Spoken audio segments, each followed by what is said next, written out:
All right. And that's it. We're recording. Great. So for everybody that doesn't know, Troy, you are the Ranch Fairy on YouTube. I am.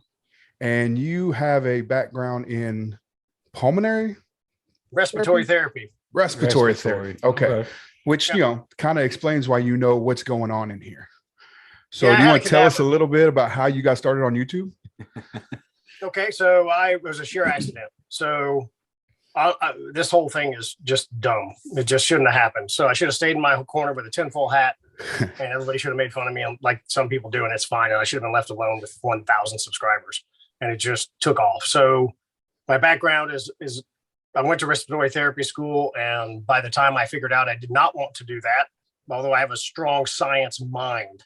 So all that stuff makes sense to me, but I just couldn't work in the hospital. I'm a natural sales and marketing person. So I went that direction. But nonetheless, when I was in respiratory therapy school, it's very rare to have a cadaver in RT school. Usually it's pictures and diagrams and you have dummies and stuff, but it's not the same. The physical therapy department there had cadavers. And because they were working on the musculoskeletal system, they did not penetrate into the thorax, and we got to do it on cadavers. We had 5 cadavers to work on. So I had tests where literally the chest wall's open on a human and there's pins and you got a piece of paper with a bunch of lines on it. And that's it. Oh, that's cool. And you learn where everything's at.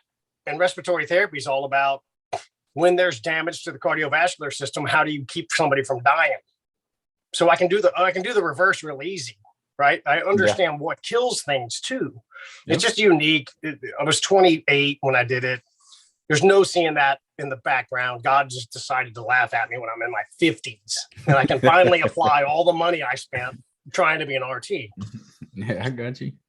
So I was struggling. The basic story is I shot a 150-inch deer on low fence in Fredericksburg when I'm in 2008 or 9, and I just don't care to kill another deer. I really don't care to shoot them. I take my sons. I've personally been on 100 deer kills with nieces and nephews and friends and, that kind of stuff. And newbies, I love taking people hunting and teaching them how to do it, gun safety and all that stuff. All the stuff is essential. But I never lost the love of the pigs. I love to hunt the big ones. And the big ones, and you're Texas guys, they don't just come all the time. No. Like you got to stay on. They have huge range. They're literally like trophy animals, tricky, right? Yeah. And so I'd get on one, and I had cameras and everything, and I'd say, I'm going after this one. Take 10 or 12 hunts to get them in front of me. And once they come in, they think they're right. Like they don't think they're dying that day. If you get one to come to the feeder, he's pretty convinced he did everything right. And my problem was at 17 yards, I was about 50% up in 2015. Wow. I mean, they're right there. Yeah. And so yards. I said, well, all the crap I got's not working. And at that time, do you know what you were actually shooting as far as arrow weight and bow 425 standard inserts? I had every broadhead on earth. The only thing that helped me was cut on contacts, and I did not know why. So you just went basically to Academy and grabbed an arrow and walked out. Yeah, and I was shooting whatever. I had mechanicals, I had muzzies, I killed a lot of crap with muzzies back in the day. Oh yeah. I messed around with some of the 3-blade stuff, but I didn't know how to sharpen, so it didn't help my success rate. And I didn't know nothing about arrow flight.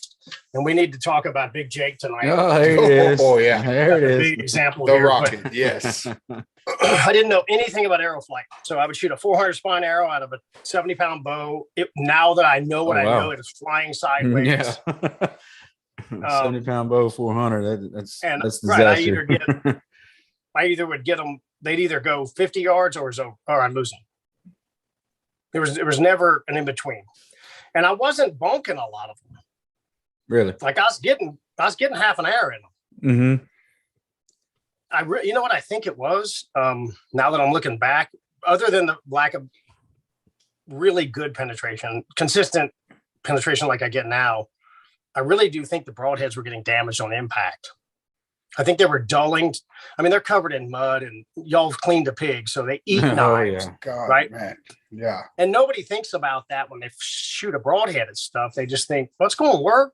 but then they clean them and they can't sharpen knives, and you're sitting there hacking away at them. I won't clean a pig without the outdoor edge knives. You know, the replaceable. No kidding. I got them. I got 400 blades. I mean, if that thing's not moving good, I just change it out and keep moving. Right. About 20 of them on pack.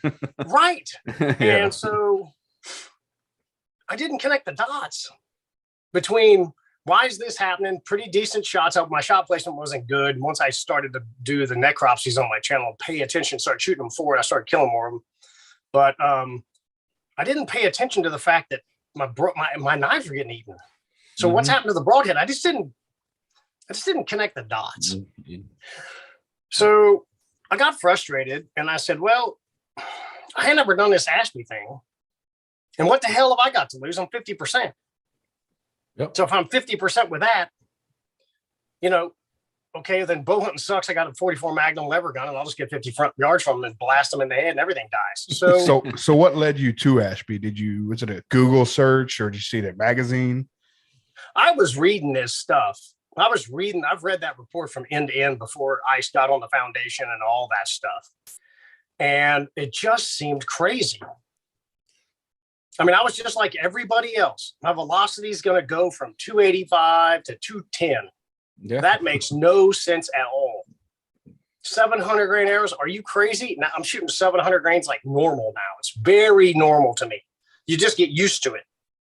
And the first pig I shot with an Ashby system, I have a trad background too. I shot trad for 10 years. So I went back to my stick bow. I did a complete bear shaft.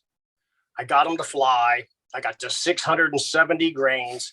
I put this is the shredder version, but that is the Grizzly 190 that won the contest, right? If you want to call it that. Back then, there's much better stuff out now, but I shot the head, he said. I got my forward to center up as high as I could. I got over 650, and I shot a stick bow. I said, I'm just like it. Okay. I go rampaging around on the ranch stalking one day, and I want a test pig. 100 pounder. No. Oh no. The biggest pig I've ever killed to date, 265 pounds hanging. Which people don't think. We don't have 300 pounders. We just don't have enough food for them. Well, people don't think a 265-pound pig is. I mean, it's a big pig, right? Because it's a huge animal. These aren't like 9 foot long animals. So they're these animals are he like was 4 foot, his nose 5 was foot wide. hanging here and his feet were off the ground, right? Yep. And I'm 6 feet tall. Oh, yeah. So I amble up on this pig and go, you gotta be freaking kidding. Come on. Like, I want a test pig. That's a super test pig. And like pigs do, I got 16 yards from him on the ground, and he turned and looked at me, kind of quartered it. They can't bend their neck. They just swivel like this. They just rotate. Well, he just turned and looked at me like, what are you doing? And I said, well, if this Ashby guy's right, this crap's going to work. And I'm telling you, dude, the bow it's 56 pounds at 28. I bet it was shooting 150 feet per second. We're talking about a longbow. Yeah. I hit that pig right there, and the broadhead popped out his ham. Which is incredible. Incredible. No, I went like this. Foop, and I'm used to the arrows just stick out with 9 feet. And it just goes chut and disappears. And I went, What happened? And his ass goes down. He starts spinning, and I'm still going. What? So I grab another arrow, and where I was, there was a trail, and he came right at me. He wasn't charging me. I was where he wanted to go, and I promptly missed him at 3 yards. I could step adrenaline. Into his back. I shot right over his back. I just went like that and went, yay. Well, I got everything, severed his femoral artery. He went 100 yards and was dead. And I said, that's crazy. What happened? That's my story, right? So from there, I started tinkering. I tried to figure out arrow flight with compounds. I've got the kit with Serious Archery to help people do that. I started testing all kind of broadheads, really learned to sharpen, and just did a deep dive on this crap. And then it went freaking stupid. I should have been left alone. Freaking hat. So I think, I think we can all come in agreement in that we all came from the same situations I came from like like you said, 450 to 465 range, and using a mechanical. Yeah, I did kill a couple of hogs, but I mean, it was a damn good shot, quarter in away, heart shot, real low heart shot. But I think we can agree, man, since we stepped up in our arrow weights, that it's almost magical. I credit what you. What kind of performance? I mean, what is the difference y'all are seeing? I mean, what do you see? So just I in was general, shooting compared to your previous kills, Oh, I've never not had a pass through since I've bumped up over 500 grains, and I wasn't scared. I was watching your channel, and I credit you with my success for pass throughs, because that's outstanding. That's why I do this. Yeah. Before your your videos, I was just doing all right, this Academy arrow looks great, and put it together and shoot it, and I had no idea what I was doing. Right. So I had a Z7 Magnum, and I went up to 670. I think it was 656. And tried to build it exactly how you wanted it, or exactly how you had laid out with Ashby. And I was shooting like 215, 220. Yeah, right. And at 10 yards, I had a deer come at 10 yards and never knew I was there. Broke through its leg, went through the heart. The arrow did break in half, but it was a pass through, and with a broken leg. So three-wheelers don't go very far. Yeah, and this is with the slick trick. See that leg flopping? You got it. And this is with the slick trick. So it's a 4-blade. Yeah, right. So I just blew right through it. And before that, I had like a 550 range, but I had like 23% FOC because I ran it with feathers. Yeah, and I went lengthways through a ram at 35 yards. Nice. Excuse me, with the same bow. And after that, I was convinced, anything over about 550. That's what I always talk about. It's one of the things that gets lost with me is if you listen to what I say instead of try to misinterpret it, which happens a lot. I constantly say, if you'll just get around 550 flying perfect and put a good sharp broadhead on the front, you're going to, the game is going to change. When you contacted us, we actually talked about that when people see you, they associate, you got to shoot 1,000 grain arrow. Yeah. But I've done it from 3 years ago to 3 months ago. You can go through your videos and you see it's a constant. Get to 550, 16, 17% FOC, put a good broadhead. You're going to kill everything in North America. You will. And I'm pulling 75 at 30. So 550. Right. Oh, man, that's a cannon. Yeah, I've still got great stuff, I've still got I'm a closet speed freak still, right? But at 550, I'm still shooting 280. So I've cranked it up and I've shot 600, but I'm still shooting 265. So I'm lucky. Yeah, right. But that's because you got your power stroke, right? We've got the draw length.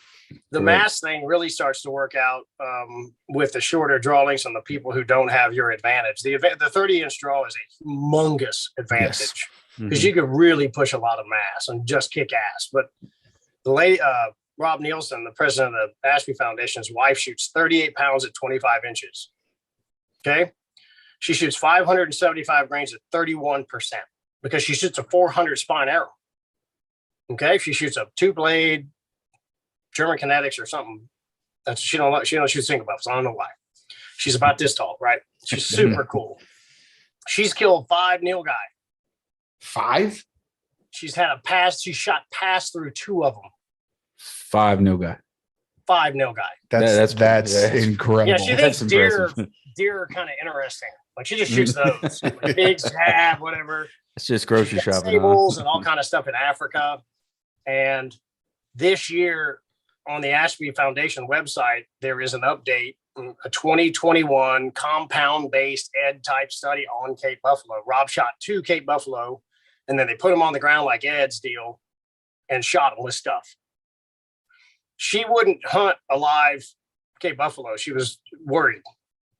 But once the Cape Buffalo was down, she put 5 repeated shots into the chest wall, and the broadhead hit the other chest wall on an adult Cape Buffalo bull 5 straight times. It buried to the feathers. With less than 40 pounds. Yeah, she's shooting 190 feet per second or something. But her arrow flight is fantastic. Her FOC is off the charts. Yeah. So say 31%. One thing I've always wanted to ask is what's a better way to measure, say, because we have an arrow building service, right?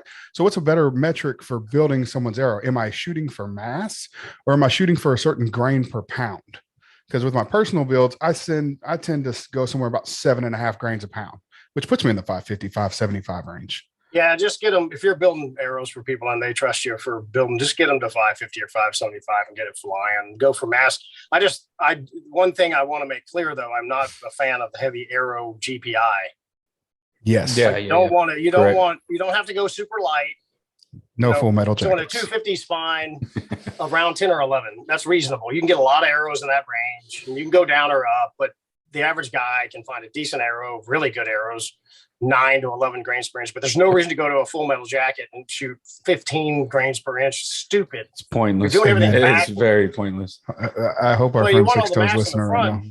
Because it puts a lot of mass here, and then you got a stick behind it. And that's the only advice I give you is I would try to get the highest forward to center, be reasonable, and then moderate GPI arrow, durable, and a really great broadhead system. Broadheads, in all this debate, the broadheads are still being overlooked.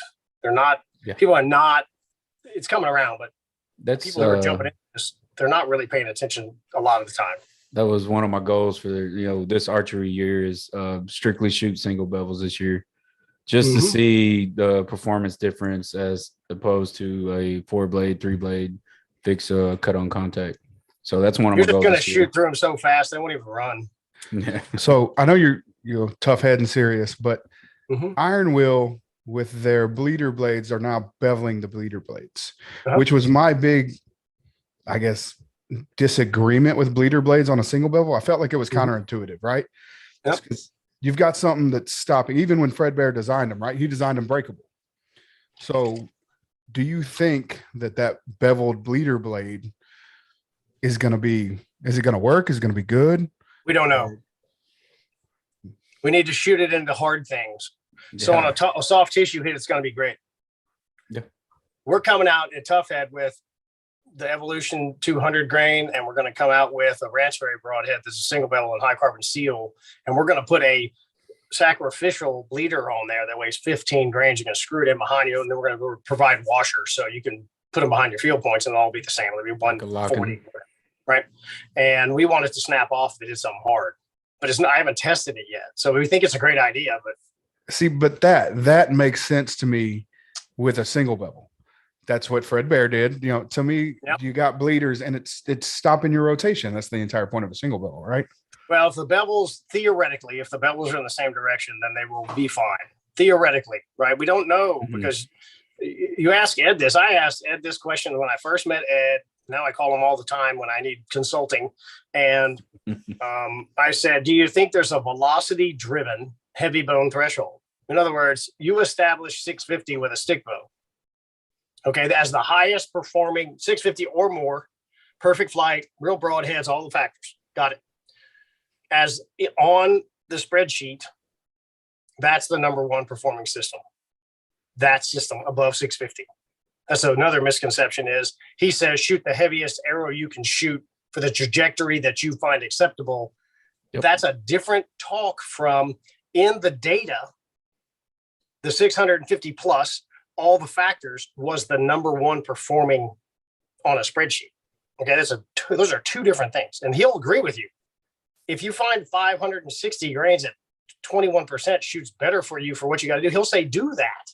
Yeah. He will tell you to your face. He'll say, but the bone threshold's still over there. It still is. So it just continues to be more and more interesting as we continue to test, but we need to test all these heads. I mean, I agreed to do it. I said, let's put it out. I don't know. Nobody shot the Iron Will single bevel quartering in on something big. Yeah. Right. Yeah. Everybody's shooting them. Yeah. If you shoot them in the chest and hit the thoracic walls, like you're supposed, where you want to, even forward in the shoulder and the vital beat, there's nothing but ribs there. It's going to do great. It's going to be a shredder. 3 blades will do the same thing. A one-piece 3-blade will do the same thing. But what happens on a quartering 2-shot? I don't know. I do know I've shot multiple pigs with the tough head, the long tough head. I have one laying around. I think that's going to be my recurve head. Yeah, right. And they just go chut, and the bone gets cut off. It doesn't make any sound. And they run off that flapper, and you say, I got you. That's when you ask earlier, what the performance difference is I'm glad you brought that up. That's mainly the main performance differences. I mean, knowing that I hit them, but how easily the arrow flies through these animals now compared to when I was in the 465 range. I mean, it's almost like you didn't hit them at all. And, you know, like you always said, I mean, not to, you know, piggyback on everything you said, even though everything you say is pretty much right.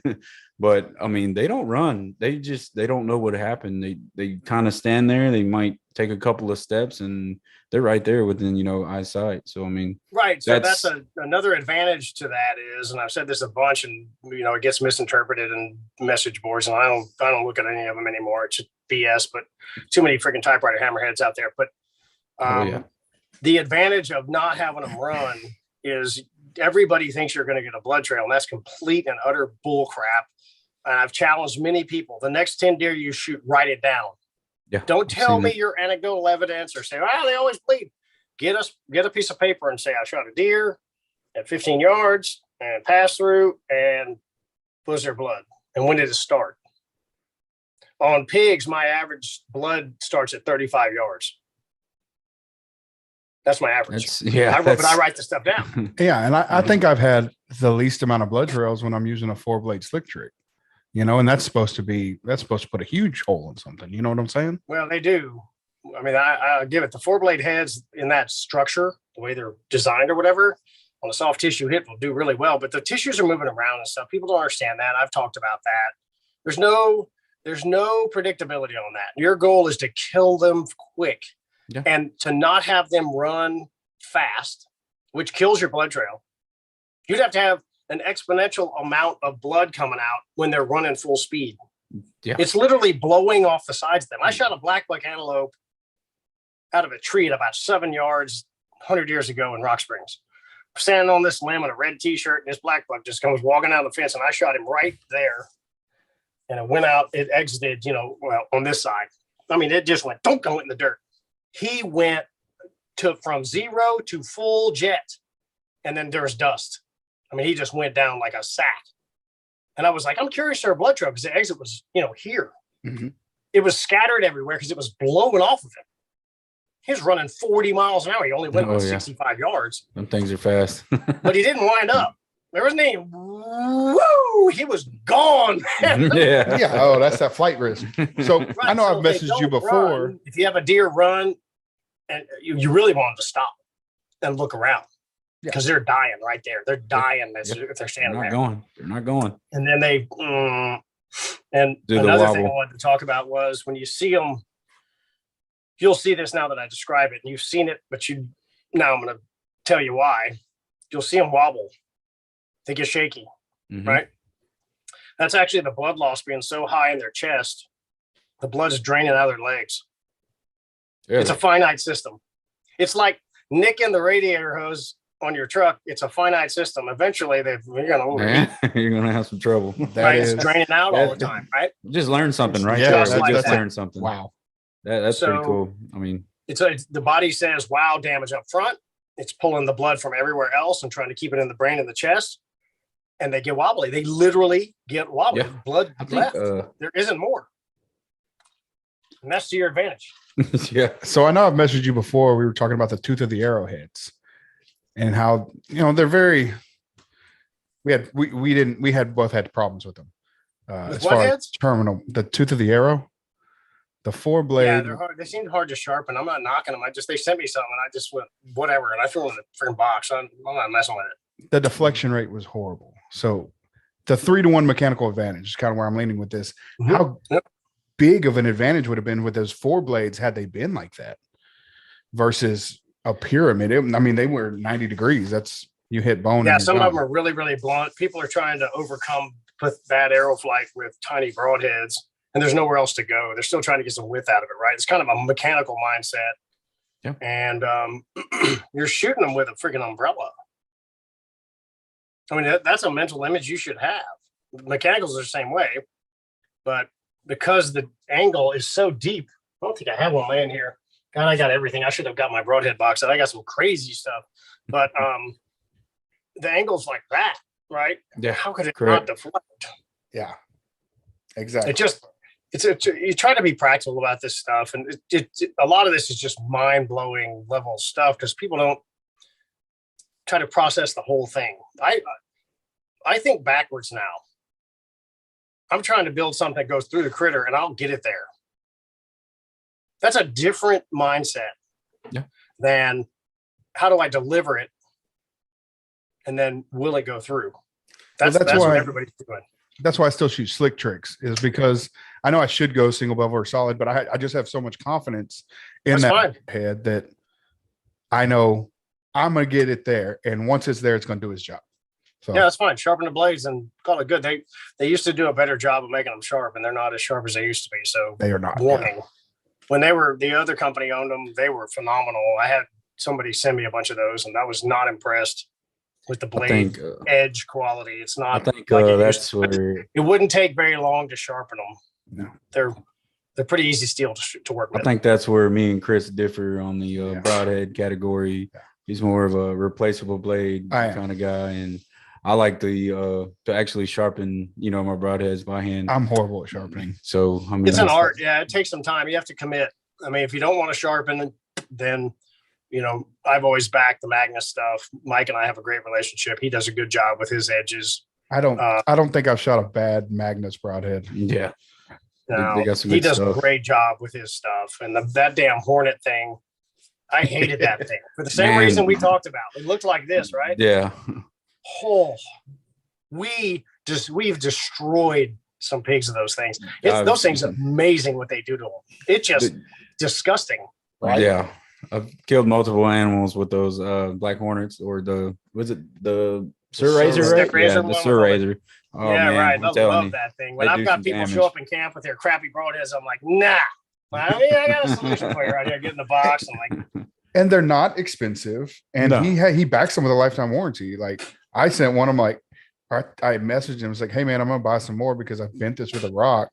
And I sent the order in, and he sent me an extra one. He's like, here's the one to replace the one you shot to a rock. It's win-win, man. He's a great guy. It's win-win. Yeah. He's a great guy. He's one of my sponsors, and I have a great relationship with Mike. And that's why, I mean, I shoot fixed stuff, and I shoot he knows that. And I shoot his Hornet a lot with the kids and stuff, not because it's a kid broadhead, because the kids need broadheads. And it's a great, great broadhead. If you can make the step, go Magnus. Yeah.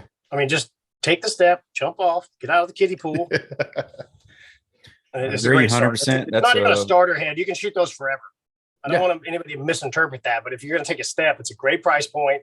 They don't break. They do great. They cause major problems.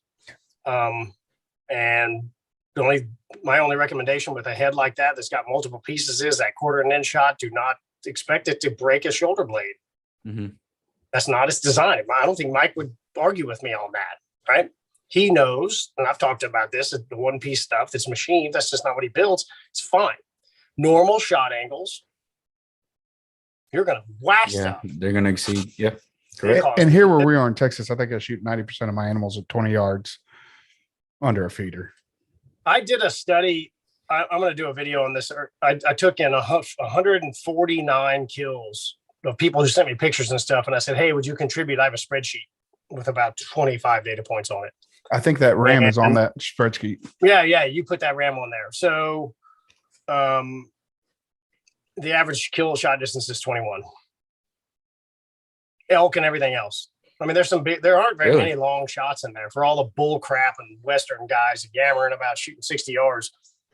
I mean, we got everything on there. It's mostly deer. My crowd is a Northeast crowd. All the deer hunters are, kind of looking for help with what they do, swinging out of trees and all this public stuff. We've got the advantage over bait that the animals will turn and we can wait tit blinds and tripods and all that. You don't have to take the first shot, but those public guys don't have that. They don't have that luxury. Got you. The deer walks by and that's it. That's your deer hunt. Okay.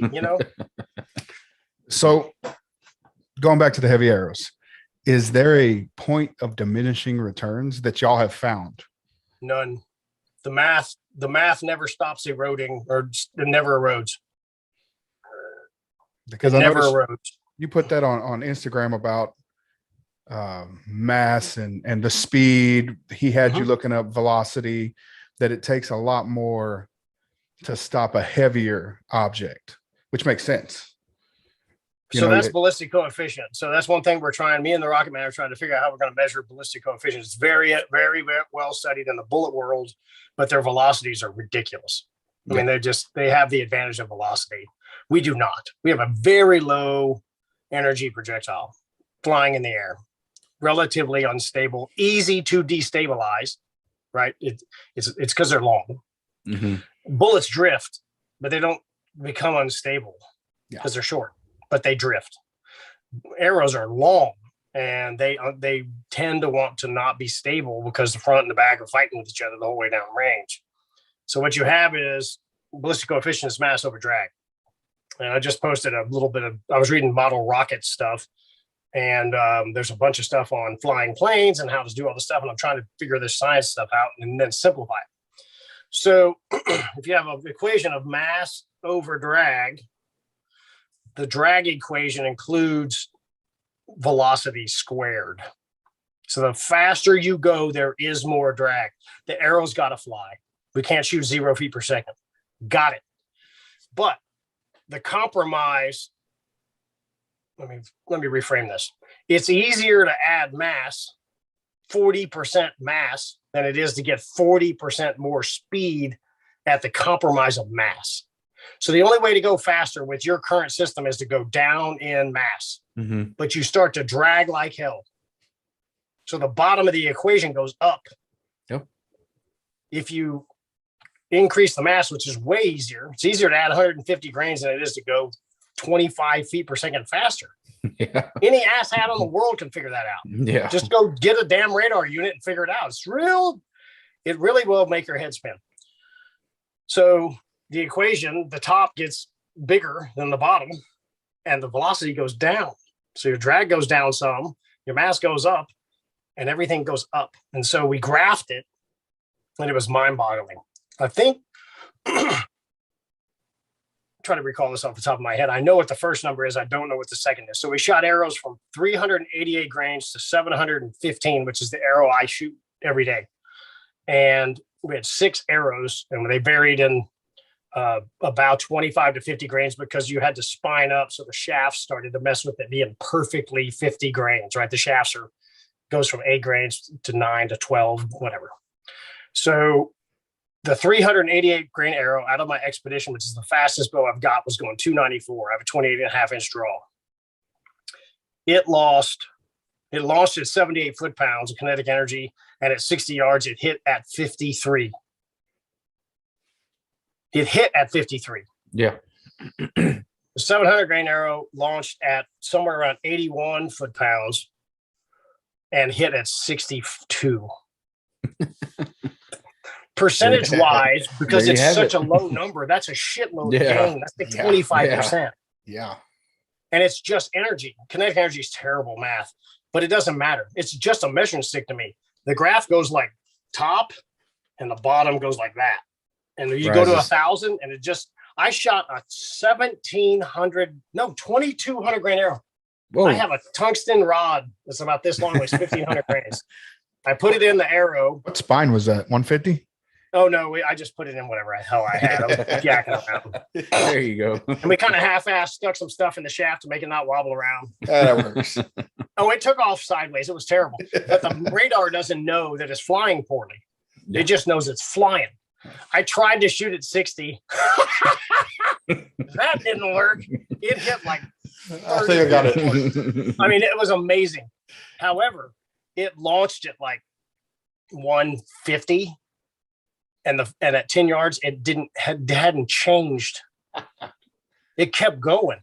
And then it lost a foot per second at 20 yards or 2. Wow. It was mind-boggling. Yeah. So it just, and that's a massive amount of mass. Is that what they call on the rope? Yeah, right. I don't know if I ever hit the target at 60. I was bombing. It was disgusting how low it hit the first shot. I was like, that's got to be about right. It hit like halfway the target. I don't think it got halfway the target. But the lab radar was pretty interesting to see it go, 10 yards, it was 0. There was no change. And then at 20 yards, it was like 3 or 5 feet per second. Basically no change. Now that's a dumb arrow, impossible to hunt with. I got that. but it supports. But is it? I mean, right. Well, there's guys in New Guinea shooting 4,000 grain arrows with longbows, and they think it's normal. And they say they work great. They're 6, 7.5 feet long. They work great. Right. And it as we just play around with the lab radar, it's super fun. I mean, it's just fun, and you assume something and you find out, nope, freaking disaster.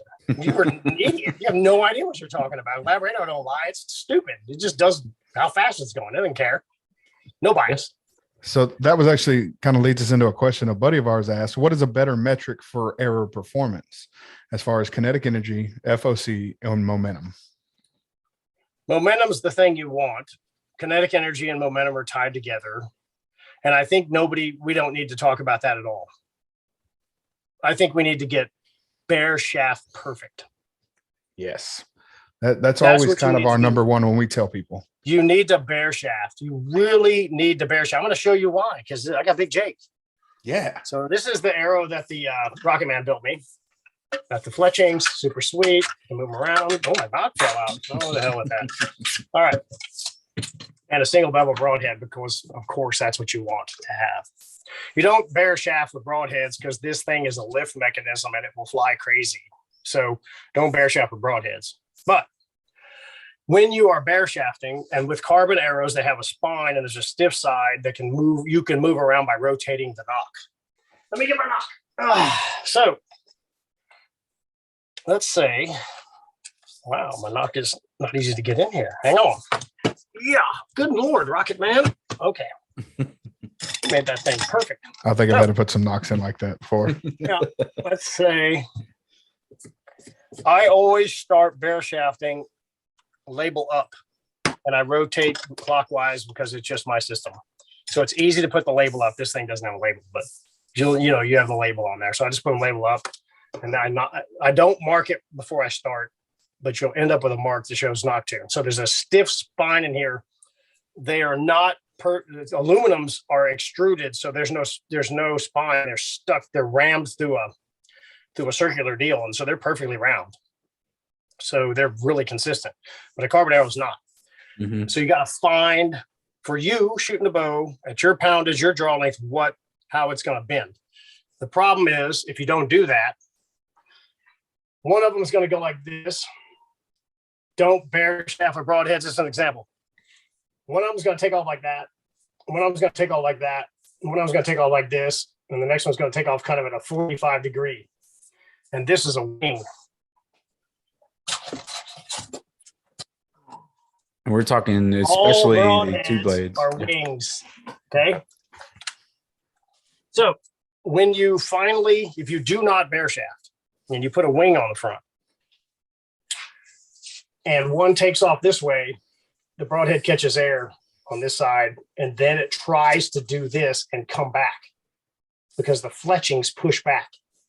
The broadhead pushes the air, and the back of the arrow tries to do this. If they all launch this way, you're fine. They're all going to take off the same. I prefer a perfect, close to bullet hole. If you get it down to that, get over it. You're in a human, and you're part of the problem. So get the hell over those words. Perfect bullet holes. You OCD people can just sit there for hours. It's fine. But if it goes from here to there, you went from here to there. Yeah. And you're a problem. We're all a problem. It's an offhand thing. We need to make a rest. I wouldn't shoot a gun offhand. I don't do it very often at close range or whatever. But anyway, if you don't bare shaft, takes off like that. It hits like this. Your next arrow is oriented like that, and it takes off like that. Look at that. There's no pressure on it. They're going to go. Oh, yeah. And it's called aerodynamic jump. This is a Rocket Man, not me. I don't know anything about this. He taught me everything I know. So it goes like this. It goes like that, and then tries to come back. It's already going that direction. You're aiming here. It has literally jumped, and it never comes back. Straight off the string. So don't just like that. Get your shafts consistent. You're going to have broadhead flight, and it's not the broadheads. It's not. It's this. And that's probably the biggest thing I've discovered through Big Mike. Big Mike's the first guy who told me to Nocturne. So if you're bare shaft and you get your tears, use one of my kits or whatever, and you start messing with the points and your tears go down to this, that's when you start rotating the knock to different positions. And that you'll see the tear go left, you'll see it go this way, and then it'll go this way, and then it'll all of a sudden get better. Whenever it gets better or bullet holes, that's when you make the mark on the arrow. All my arrows are that way.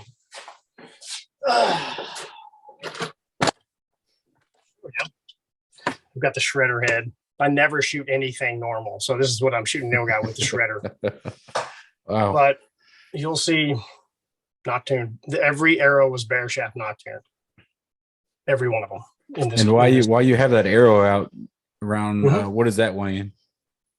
It weighs 711. And I took, the only reason it weighed more with vanes, but I was able to, it was 740 with vanes. And I love feathers. And I said, well, I can increase my forward to center and get a little better speed and a little bit better trajectory if I lower the mass, but I lower the mass on that end. Yep. I am a huge. This is a 1.5 grain per fletch. My vanes weighed 6.5. Yeah. Which feathers are those? So I buy parabolic. These are left helical true flights. I buy parabolics that are 3 inches long, and I take a pair of scissors and I cut them 2 inches long straight back. That's called an AA fletch. That's Ed's deal. Mm-hmm. And he, through all the testing he did, it was only 27 years, hardly a study. And just 3 decades.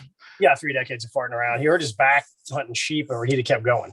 He was about to start doing the compound side. He hurt himself, so he couldn't keep going. And I reduced the mass of my arrow, but it's on the back. So if you think about a long stick hitting something, it's hauling ass, right? And this is where the flying thing and thinking about penetrating first and then flying it there really comes to fruition. So when you put in 28 grains, 30 grains of fletch, say 4 fletch, moderately normal vane, and you put a lighted knock on the back, which I only shoot short range. I am not shooting lighted knocks at a nil guy. Screw that.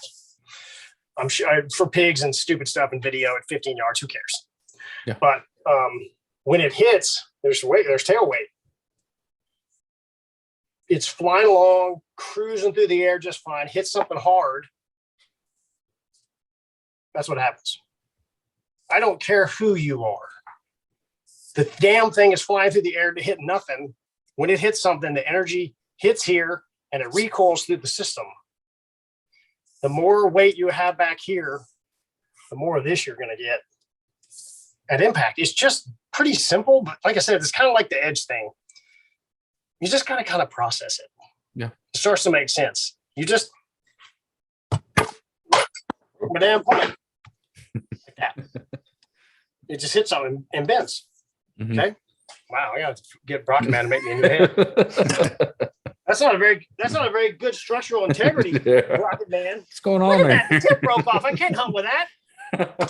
But long story short, if you think about that, there's nowhere else for the energy to go. It hits and basically stops. Yep. And the energy recoils and the shaft recoils. And if there's any tail weight and it hits a little bit like that, it's gonna keep leaning. There's nowhere else for the energy to go. Yeah. So that's why Correct. really efficient broadheads really allow that. There's not much impact energy wasted.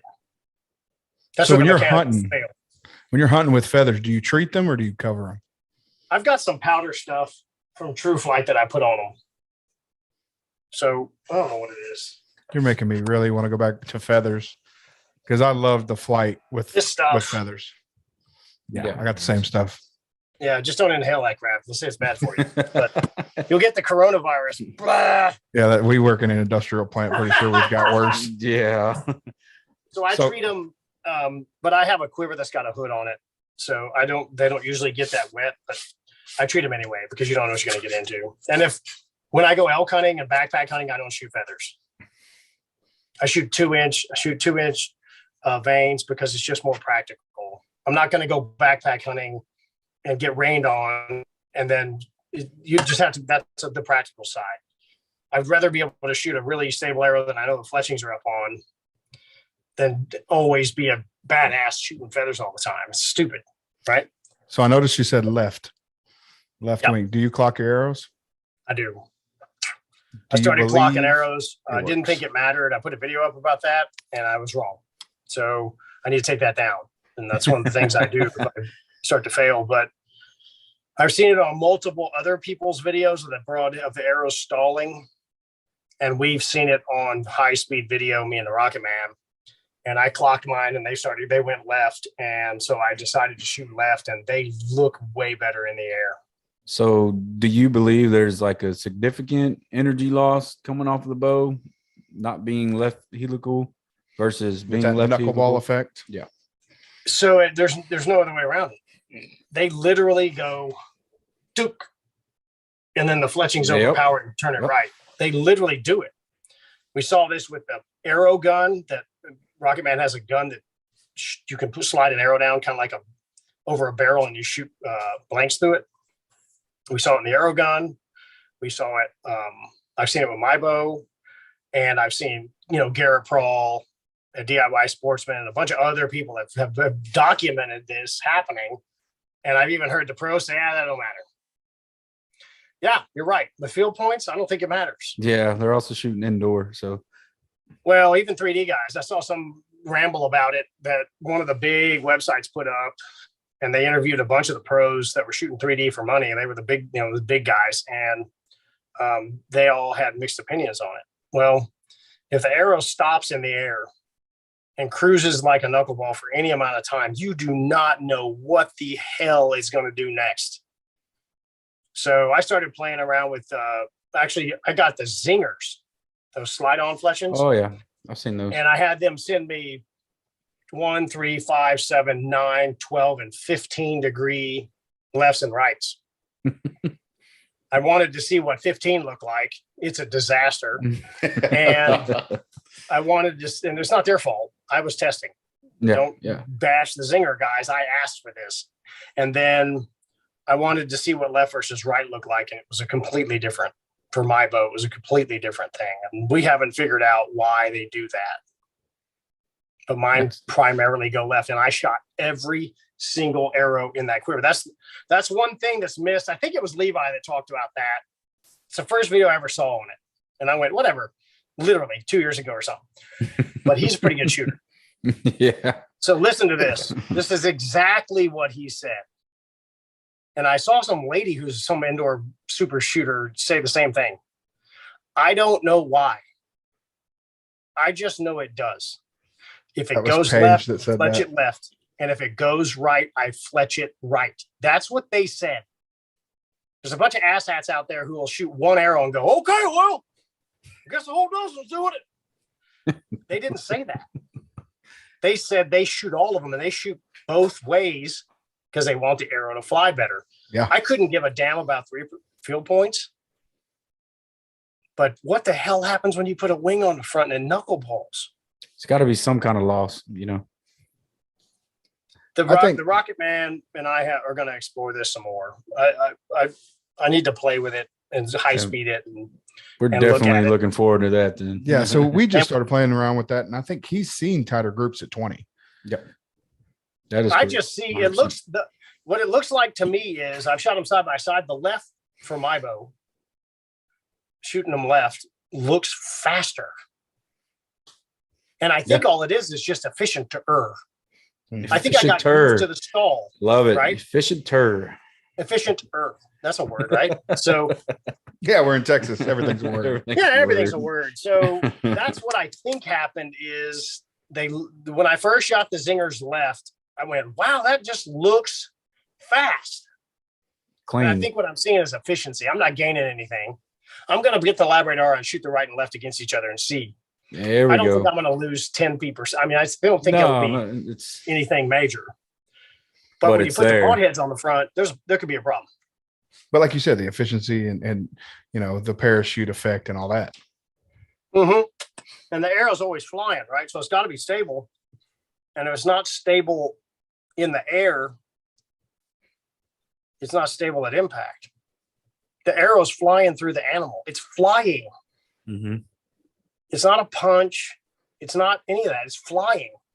So if it's wobbling and then it hits, it's still wobbling, but it's exponential amount of pushback. There's this guy named Newton, and he said for every action, there's an opposite and equal reaction. Nobody's disproved that to date, as far as I can tell. And that's been somewhere around 400 years. So until we disprove that clown, we're going to have to live with it. That's just a fact. So Nalgai versus elk. I mean, most people think in the United States, they think elk is kind of like our mecca for bow hunting because moose is supposed to be easier to kill. Elk seems to be a little more dense, I guess, with the smaller vital areas, but they don't know about Nalgai. So I can't wait to get my hands on one. I mean, the guys want to do a full necropsy on one. And I really can't wait to get my hands on one. And really, I got a measuring tape and all that stuff. I'm going to measure between the ribs and do all kind of cool stuff to look at that. I've been told a million things. Rob Nielsen, who I mentioned earlier, he shot 14 or 15 of them. He's also shot 2 big ass grizzly bears. I don't know how many Cape Buffalo, 4 now, and all the North American stuff. And he says Nilgai eat broadheads like nothing he's ever shot. Huh. And he just sent me a video of his 1200 grain hippo arrow. He's going hippo hunting in 4 months. That'll be a special deal. So I can't wait to get my hands on them. That's why I'm shooting long, tough head. I'm going for the highest penetration and least broadhead damage because of the angle of attack. Mm-hmm. Yeah, because there's multiple videos out there of them taking a 300 Win Mag, getting up and running off. Yeah, some of that I think is shot. I don't think they understand where they're supposed to shoot them. A little more forward, right? Like deer, you got to shoot them forward. I know that. You look at their chest. I mean, their chest sticks out in front of their legs, right? So I think the crease is the diaphragm, and everything behind that's guts, and they are big. Yeah. So you shoot an arrow through their guts, they're just gonna laugh. They probably won't even die. Yeah. Just run off, and laugh, and go eat some more sticks. So you're in the 700s for that arrow. Yep. If you had to build somebody a arrow for North America, just everything in general, all-purpose arrow, but they don't want to go full Ashby. Say they're concerned about speed or trajectory or whatever. What's your baselines? I'm still going 550 to 600. I have found I'm a pretty average sized person. So I'm 28 and a half. I shoot 65 pounds, nothing crazy. I shoot an okay fast bow. I shoot one of the long elites. It's not anything. It's a remedy or whatever. It's not like a turbo bow. I like boring. Still a good bow. I like stable bows and I like boring bows. And that's not bad on elite. It's boring because I shot 20 shots in a bear shafted. That's boring. That's the kind of boring I like. Yeah. It's a great bow and super stable and shoots everything. I can shoot from 500 grains up to what I'm shooting now. I've got 5 or 6 different tunes I've got written down. I just go, okay, I want to do that and just change arrows. So really I would start at the point, and I would start with the biggest animal you're going to hunt and don't worry about the rest of them. I get this question about the Africa guys. Hey, bro, I'm going to shoot a Cape Buffalo and I'm going to do plains game. Okay, are you water hole hunting? Yep. Okay, shoot everything with a Cape Buffalo arrow then. It's going to be 20 yards. Mm-hmm. What the hell are you going to worry about? Shoot a gemsbuck with a 900 grain arrow when he quarters in, just shatter his shoulder and go. And they're like, that's one of my favorite. About that. I'm like, yeah, I know about that. The arrow goes through a Cape Buffalo. It'll go through a stupid Impala. That's just not a problem. So that's what I would do. I have found 575 to 615 to give a really nice, consistent parabola over distance. Okay. So if you've never looked at your pins this way, you need to look at your pins if you have multiple pins. The sliders lie to you a little bit because you don't know you're making this adjustment, but the sliders open up the pins as distance increases because the arrow's slowing down the whole time. If your pin gaps are constantly opening up and you're, at 40 and 50 and 60, 40, 50, 60, start to see this, that is parasitic drag eating you alive over distance. what I have found is, for me, and I think this would be pretty consistent with just about anybody because the arrow will carry. I couldn't figure this out when I first saw it. You'll have a very consistent pin gap. So it's like like there's a couple of guys on the golf tour that play with the same length shafts, and they just put different heads on them instead of having them walk down in length. And what you'll see is a very consistent pin gap in between each pin, which your mind will get used to that gap. But I don't know about the constantly opening up. If you look at your pins and they're constantly opening up, you need to be saying, wow, I got to manage a wider gap at a longer distance, which creates accuracy problems. It just seems very logical to me. I don't know. I would want my view to be the same. Yeah. At 25, it's going to be closer inside of 35. I got that. But there's people talking about shooting 60 and 70. Got that. If you get out there and the pin gaps are staying the same, it seems like it's an easier thing for your brain to manage because you're, not exactly in your normal mind and had 17 shots with your fat friends and 2 cigarettes. Elk's walking by. It's a little different, fluttering heart, adrenal glands are firing off. You might be freaking out a little bit and you can't breathe. Those kind of things. I would think that a consistent pin gap would be easier to manage. So 600 for me seems to be a real consistent gap. So like I said, I think about things completely different from average people. Because I think that under stress, you would manage it better. But you need to start with the broadheads. You need a broadhead that's really going to do damage on the biggest animal you're going to hunt. I get that question a lot. Hey, I'm going to do elk, mule deer, and probably hunt coos deer. Okay, you're building an elk arrow. I will somewhat agree there's coos deer arrows, like 500 grains. Got that because they're small. But I would go 600 grains and just shoot them with that. Makes a lot of sense. It's a good way to simplify. If you want to build multiple arrow systems, fine, but it's cost prohibitive. It gets expensive, And then tuning and everything else. I mean, changing one thing in archery, you're pretty much changing everything on your setup. So, I mean. Yeah, anything you changes everything. Yep. Especially when you start jacking around with the points and stuff. I'm actually really glad you said that, man. It's simplified. I mean, as good as you can get answers, straightforward. I mean, if you're going to be hunting elk, that's the biggest animal. Make an elk arrow. Right. I mean, you make an elk arrow. You don't make a coos deer arrow and hope you kill an elk. Well, so we're planning a stupid strategy. We're planning a 23 elk hunt DIY. I mean, it makes total sense, right? Build our arrows now and just shoot them for the next 2 years. Yeah, I've got multiple friends who are shooting 800 and 900, and they've shot them for years, and they're used to it now. And they're shooting stuff at 40 yards. Your brain's a great tool. It's much better than you think it is. Everybody tries to overwhelm their brain with all these stupid gizmos. When your brain will do the math, like I said, I've gotten used to 700 grains, how it flies. And it's normal. I'm used to the sight picture. I'm used to how it goes down range. I practice a lot where I laser a target and back up 5 steps and shoot, right? To replicate an animal moving zone, and you're at full draw, and you have to hold off. I do that all the time. I just did a video on that's going to come up here soon.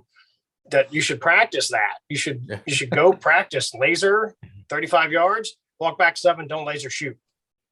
That's a really practical thing that happens. That's one of the biggest things I've been saying here lately. Just getting to know your equipment and, what it's going to do in those situations. If they come closer or, they take us a couple of steps further, know your equipment and just practice. That's the only way you're going to learn it, is to go out, shoot, and practice those situations. Yeah, that's 200 grains or 1,000 grains. Your brain will get used to it. You will get used to the hold off. And if you've ever done any long range gun stuff, out there at 500 and 700 yards, it gets special. Yeah. And you got to be right. And some of that's just brain power going, it's about right there. Because the wind's about there. It's that sounds good. Send it. And send it. Right. And so the longer I do this, the more we start at the front. It's gotta fly perfect, but the front's gotta work. The broadhead's got to work. It can't fail. I shot a pig. I'll give you an example. I hunted this pig at I've got a place here, 15 minutes from the house. Ranch, our other place in Victoria. And I was hunting this one pig, and we killed my neighbor, the guy who owns the ranch or runs the ranch. He's got a feeder down on the bottom of a canyon. You can't bow hunt down there because the wind just ridiculous. He shot this huge pig. I tried to get on him, but I could never. He busted me every time. I just kill him with a gun, blow him out of there. So Stacy killed that pig with his rifle, and he's my size, and the pig weighed 275. It was absolutely freaking enormous. Or maybe 280. I don't know. It was big. Well, we had another one coming to one of the feeders, and it was the same. And those pigs out there are real porky pigs. The pigs in Victoria have more feral in them. They're kind of narrow hips, big shoulders, and they got the hump and all that. These pigs out here are like pigs. They're square, and when they get big, they just kind of get fat. They trick you on camera because their legs are about that long. Like pot bellies. They're fat, right? They're square, and their asses are huge because they're real domestic. They don't get a lot of cutters. And I hunted this pig like 10 times, and he finally comes in. I'm shooting 630 grains. I'm shooting the Evolution. And when I released, I jiggled and he jaggled, and I shot him 3 inches behind the crease. Okay. Went right through him. I mean, it went right through him like he wasn't there. Broadhead hits the ground. It's in great shape. No damage. The arrow went through the pig like nothing. I lost. I mean, I didn't hit anything vital. He showed up on a camera 2 weeks later at another feed. He's like, screw that other place. That place sucks. Idiot shooting at me with sticks. My point in this story is there was only one thing that went wrong. Shot placement. The arrow didn't go where it was supposed to. He literally, on video, you see him, he's standing there, and then right when I released, he literally was making his next step. But the system didn't fail. The broadhead didn't dull, didn't stop. Everything else worked. In other words, a clean mess. The variables, the failure variables were he waggled and I wiggled. That crap's gonna happen to you. Oh yeah. These asshats that say they never miss and they kill them all, they're liars. Yeah. This just doesn't happen. You're gonna have long blood trails, you're gonna have some mistakes, and crap's gonna happen. It is. But if the damn thing hits and wobbles like a metronome and goes in halfway, you got to start thinking, what the hell happened? Because that's another variable where the projectile didn't do its job, right? So that's where, like I said this earlier on, now I'm trying to build something that just is bomb proof. There's one thing I got to do right. Put the arrow where it's supposed to be. And God help if I hit something hard, I probably have the right system to get through it. If I make a mistake or if he wiggles and goes backwards or ducks or whatever, but it can't ever, half the time have an arrow in them. And that was my experience before 2015. I never shot through pigs. I shot them bad and shot through them. Never found them. But I didn't shoot through them. I just thought everybody said, well, they're tough. They're just tough.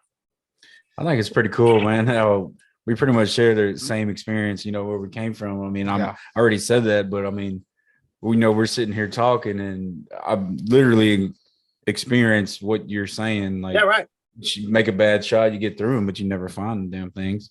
And you make your good shots, and you make a good heart shot. The arrow's halfway in the animal, and I mean, right. Of course you get the animal, but I mean, only half the arrows. Yeah, it's just, there's a broadhead manufacturer on Instagram that's been putting a lot of success pictures out there, and I think all of them have half an arrow sticking out. Yeah, and we've just been kind of looking like, hey, is that really what you want to be advertising? That you're not getting full pass throughs? Unfortunately, guys, it's a common thing. You see it, the pros are doing it. They've not a lot of those. There's a lot of half an arrow smoked them deals. We know broken arrows in the quiver. I think those people are used to it. And I've seen a couple of the big pros, the big name guys shooting elk with mechanicals, and they get 5 or 7 inches of penetration there, and the guys are 6'5". They're not midgets, and they're shooting, massive velocity compared to what I could ever get. And the arrow hits and goes in 7 inches. And I got him. I'm like, are you kidding? That was a 15-yard shot. I mean, come on. Yeah. If the fast works, they should never fail, except for the thing that I'm talking about. They should shoot through everything. And then if they make a bad shot, you own it. Okay, it happens. Part of it. The lions don't always win. The sharks don't always win. It is what it is. Got it. It's a predatory experience. But when the arrow just kind of like that, it's tough. It's tough. Yeah. It's tough to watch. It's not good for the sport, especially if the PETA people get a hold of it. So, do you exclusively shoot serious now? And why did you kind of drift towards them? So I started that relationship with Sirius. I am currently shooting all Sirius stuff right now. I played around with some of the Victory stuff. They sent me a bunch of arrows over there. I've been playing with them. That's pretty good stick. And they were the first person to take a chance. So I'm such an odd character in the way I behave on my videos, and I say really direct shit. A lot of the big companies don't want to mess with me. They're afraid of the backlash or whatever the hell they think. Honesty. And then it's just that's okay. It's just you can't beat it, right? I've been in marketing sales my whole life, and I knew that when I did this, and I said, "To hell with everybody. I'm just going to be me. F them." And it's worked. That's why you have such a wide range of my hat. Just leave me over there. Don't talk to me. So I'd rather go fishing. Give me the corky, So I'm going to Chandeleurs after this nilgai hunt. I'm really looking forward to that. But the islands. Oh, we're going to talk about that in a minute. Yeah, right. It's that should be epic. But so I started talking to Sirius when they were really small, before Seth owned them. And I said, I have this idea of having a test kit with multiple points, which changes your spine. Every time you change the point, the spine changes because it bends different. Yep. And I don't see it on the market, and no one's going to talk about this stuff because the big guys, the big companies are ingrained in their strategy. And they've got the same problem that every big company has. And that's, we've been doing this forever. You don't know what you're talking about. We don't talk to these people. They're idiots. It's fine. I'm a disruptor is what it's called, technically speaking, in the marketing world. So they said in the beginning, well, we have about 25% waste arrows that will not hit spec because they're a 0.001 company. They would not send out anything less straight than 0.001 premium level stuff, right? Mm-hmm. And I said, well, what about the waste then? It doesn't matter. If they're 03, 04, 05, why don't we make test kits out of that? You got sunk inventory. And they didn't pay me at the time. I just said, let's see what happens. And they got bombed. They got smashed. So it became a thing. And then I signed a deal with Sirius and have been shooting their stuff ever since. Their shafts are very consistent. I've shot every arrow on earth. I barely have any. And as far as not everything, right? Micros and every brand and all that stuff. And the one thing that was interesting about the Sirius stuff is really consistent. And even if you don't noctune, they were pretty consistent. So the way my head works is I'm trying to help Joe Lunchbucket take the next 2 steps. I want him to just advance a little bit. It's a lot of work. Y'all have done it. Bear shaft is standing there pounding away, feeling like you're wasting your time, right? Mm-hmm. And if they'll take 2 steps and buy a better quality shaft, so straightness I don't think really matters, but it's nice to have it. I don't think it matters. It doesn't matter if you don't bear shaft and noctune and do all that stuff. You can shoot them. You can make a .006 arrow fly great. I've done it with freaking cheapos out of the bend. At the academy, I've done it. It's not a problem. Takes a little more work, but it can work. Yeah. Some of the other brands are more critical. The way the carbon's woven or laid out, it's real sensitive and it's real tweaky on noctuning. So I said, well, that sucks for the average person who just built a dozen arrows. So I signed a deal with Sirius and we move forward. And so now I've got deals for broadheads and good stuff and the ranch fair arrows and all that. And I'm very confident that they're putting out the right stuff so that I can put my name on it. And regular people can go 2 steps forward, right? No. They ain't cheap, but nothing good is. So that's great. that. So segue into Ranch Fairy kit. What about Ranch Fairy jig head? I'm working on that. Where are they? You're talking fishing now. Oh yeah, we can go straight into fishing. So the Ranch Fairy jig head, I've only got my next prototypes are coming out, but the grass sucks, and I hate. I don't know what's wrong with the saltwater world. You fish mainly south of Corpus, correct? Yeah, I fish down in South Padre, and then I fish in Baffin and stuff with some guides. I don't own a boat. I've challenged people with this forever, and I said, hey, spend the equivalent amount of money in 1 year that you would spend owning a boat and go guide it and see if you come out better. And I'm gonna do it. So I've been 5 times, 4 times. I'm going 5 more times, and I've spent about $5,000 fishing. But we had a day where I had 65 in 2 days, and I was flipping 5-pounders over my head. I was literally catching them so fast. I was just like, yeah, whatever, another 5-pounder. I caught tuna 7 fishing. 3/4. I caught one that was 29 and 7 3/4. I'm trying to catch a 10.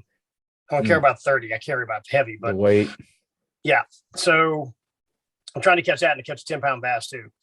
I love fishing way more than bow hunting, but I wanted them to build me I found a guy who's one of my subscribers. He's building me this jig head with a weed guard on it. And it's not available in saltwater.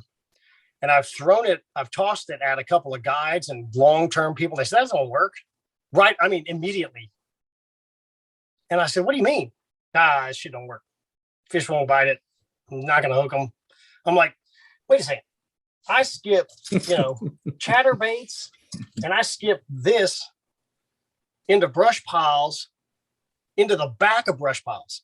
I mean, 9 skips, and it comes out. How could that not work in grass?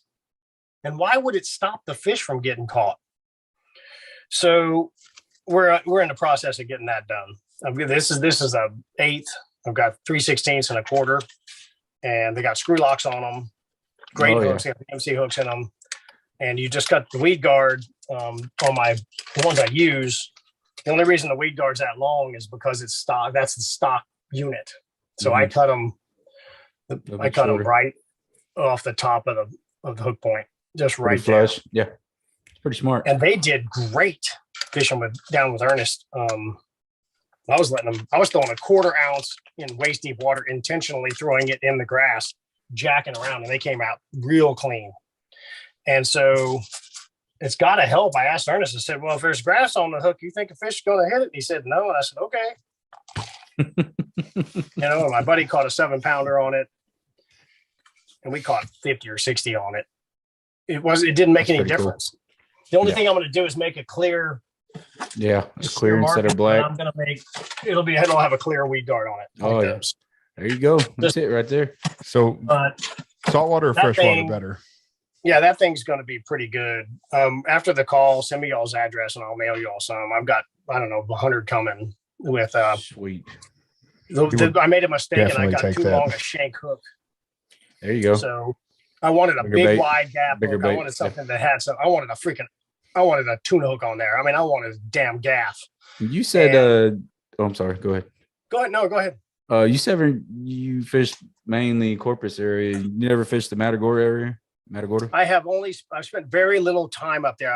I fished Surfside there one time, and I have not fished up north. I fished mostly in Corpus. I spent 20 years on the national seashore catching sharks and jackfish and trout and all that stuff. I'm kind of a surf dork. Oh, okay. I love the surf, but it's so when it lays over. Yeah. When it lays over, it's. So we're about 25 minutes from Surfside from where we're sitting right now in my house. Right. I mean, and then when it turns green, you can go out there and just smash them. Oh, yeah. There's been times when we call in sick to work. Yeah, right. It's gone. Oh, got the coronavirus. 5 days off. So have you ever kayak fish?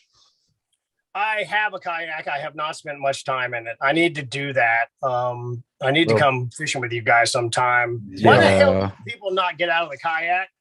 What's wrong with you people? Why would we get out? That was one of the main reasons I got into kayak fishing. I used to kayak to a certain areas and hop out. Yeah, right. A certain area not disclosed to everyone on the podcast. You have to come down and we'll show you along with the Salty Yak guys. I'm sure they would love to meet you. You need to come down fishing with us. But yeah, that's how I mainly got into kayak fishing, man. I kayak to, certain areas and I'd hop out and I'd wade fish. But I found that staying in the kayak versus wade fishing, there really ain't much more of a difference other than not getting a barb in your foot, So from a stingray. With our kayaks, we can stand and push. Oh yeah. Oh so yeah. Essentially, like that. Well, essentially, I'm wade fishing I'm already 6'4". So if I'm in 3 foot of water and I'm standing in my kayak versus wade fishing, I have a great. Right, you can see. Yep. Oh yeah. But what kind of kayak do you have? I just have a ocean kayak. It's my shark running rig. I don't have a real kayak. Okay, so totally different. If you were in my PA 14, like I said, I'm 6'4", 350 plus.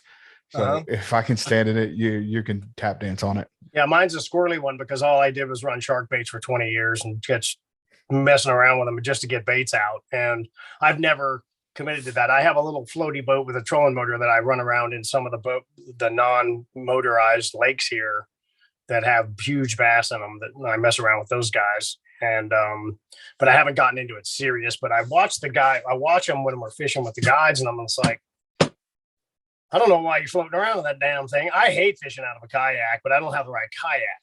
Yeah, that's probably your main thing then. I'm sure if you come down here, you come fishing with us and along with the Salty Yak guys, we got plenty of kayaks and we can get you in the right one. It might change your mind. I'm pretty sure it's going to change your mind. I'm almost positive it's going to change your mind. So out of the big three, I love wade fishing. I mean, I love wade. I just love being out there in that shallow water. We just went down last weekend. We went, it's set up just right. It was cold. The water was 46 last weekend. I think it was last weekend. I don't know. It's all blended together, but it was cold enough that wade fishing, you got cold because your lower half got so damn cold. And we let the sun get up and all the flounder guys were in the ditches sitting around trying to catch flounder. That's boring. I don't want to do that. And we went to the King Ranch shoreline and the wind was blowing 5 mile an hour out the east. And we got these long drifts in the boat. You know, the boat sits sideways. The three of us are fishing. Boat's not moving fast. And we smash a redfish. I mean, we couldn't find a trout to save our life. But the redfish were playing. And they were eating the old jig that doesn't work just fine. So out of the big three, it sounds like flounder's not one of them. But what's your favorite? Flounder, redfish, or trout? If I could live down there, I would become a big, huge trout specialist. That's what I would do. I would try to figure them out. I think there's some things, there's a ton of freshwater things that saltwater people don't do. And it's like a bunch of hillbilly rednecks not thinking. There's so many things that the bass guys do. I'll give you one example. Corkies are kick ass. And I understand a corky because you jerk it in their face and it sits there in front of them and those fish go, that's the dumbest bait fish in the world. They eat it. That's why big trout eat it because it jumps in their face and sits there. It's easy prey. Why aren't we throwing jerk baits? I've never seen anybody throw a jerk bait. Yeah, we throw a lot. We actually. Do y'all do that? A lot of them around. Oh, yeah, so in the upper coast area. In the upper coast area, there's a lot of jerk baits. Okay, yeah, especially like bass, a broken back jerk bait. Yeah, I can just smash the bass in the winter on them, and it's the same thing. There's grass and there's structure. You figure out the depth, you get the right jerk bait, you pull it right over the top of the cover, and they flat on the paws. They will take the rod out of your hands. Oh yeah. And I'm just like, I don't know a lot of the guys. I know some salty dudes that fish down south. They're seriously good. It's tough to beat them. You won't beat them fishing. They're great, and you won't see a jerk bait anywhere in the boat. And I'm just like, it just rattles. You know, trout like rattling, noisy crap like big top waters. Oh yeah. Subsurface stops and sits there.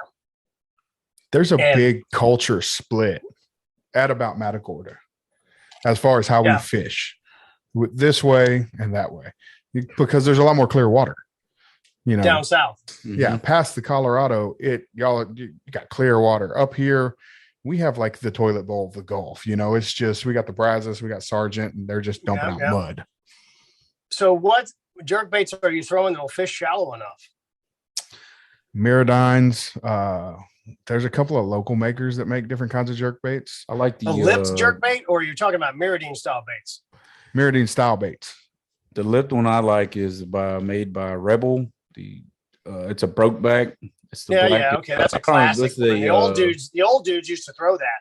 The Eddie Douglas special, pretty much. Yeah, Eddie Douglas special. The Rapala makes the subsurface skitter walk, real long and thin with the lip.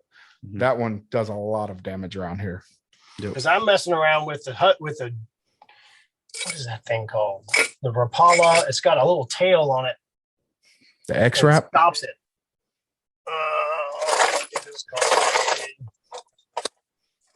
Name's not on it. That's awesome. here's some lures right here. I don't have any lures. But this thing's got this little all weird. those, all those right there. Yeah. Yeah, there's my therapy right there. This is wintertime red baits for bass. But anyway, they stop real nice and they fish real shallow. And I've got them in the box for the chandeliers when we go. So the Salty Yak guys have gone, and I have some buddies that have gone. And the number one thing everybody's told me is silver spoons. No kidding. Weedless silver spoons. And okay, then I'll throw some in the box. Oh, yeah, nobody's talking about that. They're all throwing plastics, but I'm going with 4 guides. I'm gonna get outfished. Yeah, I'm gonna be like, just give me a Zebco. So rubber rod and a Zebco 808 with 20 pound. There you go. What's your go-to rod style? You like a medium light or medium? Smoked, but I'm gonna learn so much. If I pick their brains. That's what it's all about, man. I mean, right. Definitely. The person that isn't willing to learn is pretty much, in your words, an asshat. I mean, if you're not learning, in your journeys, fishing and hunting, then what are you really doing? You know what I mean?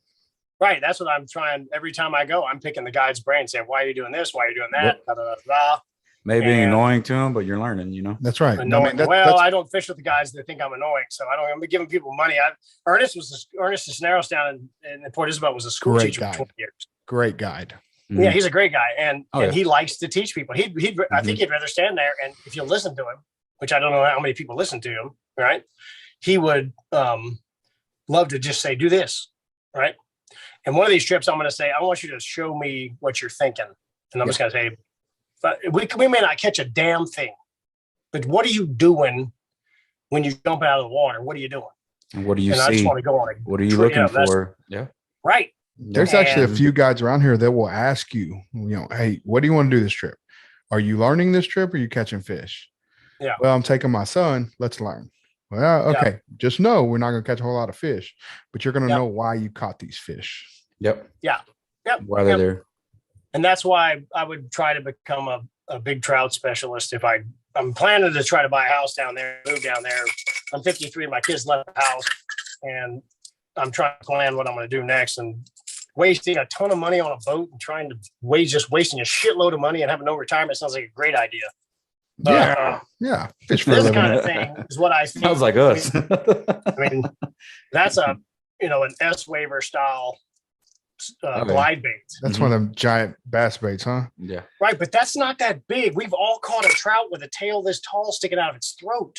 Yeah. Mm-hmm. So it's redfish not a are big just bait. essentially bass. It's only 5.5 inches long. It's just fat.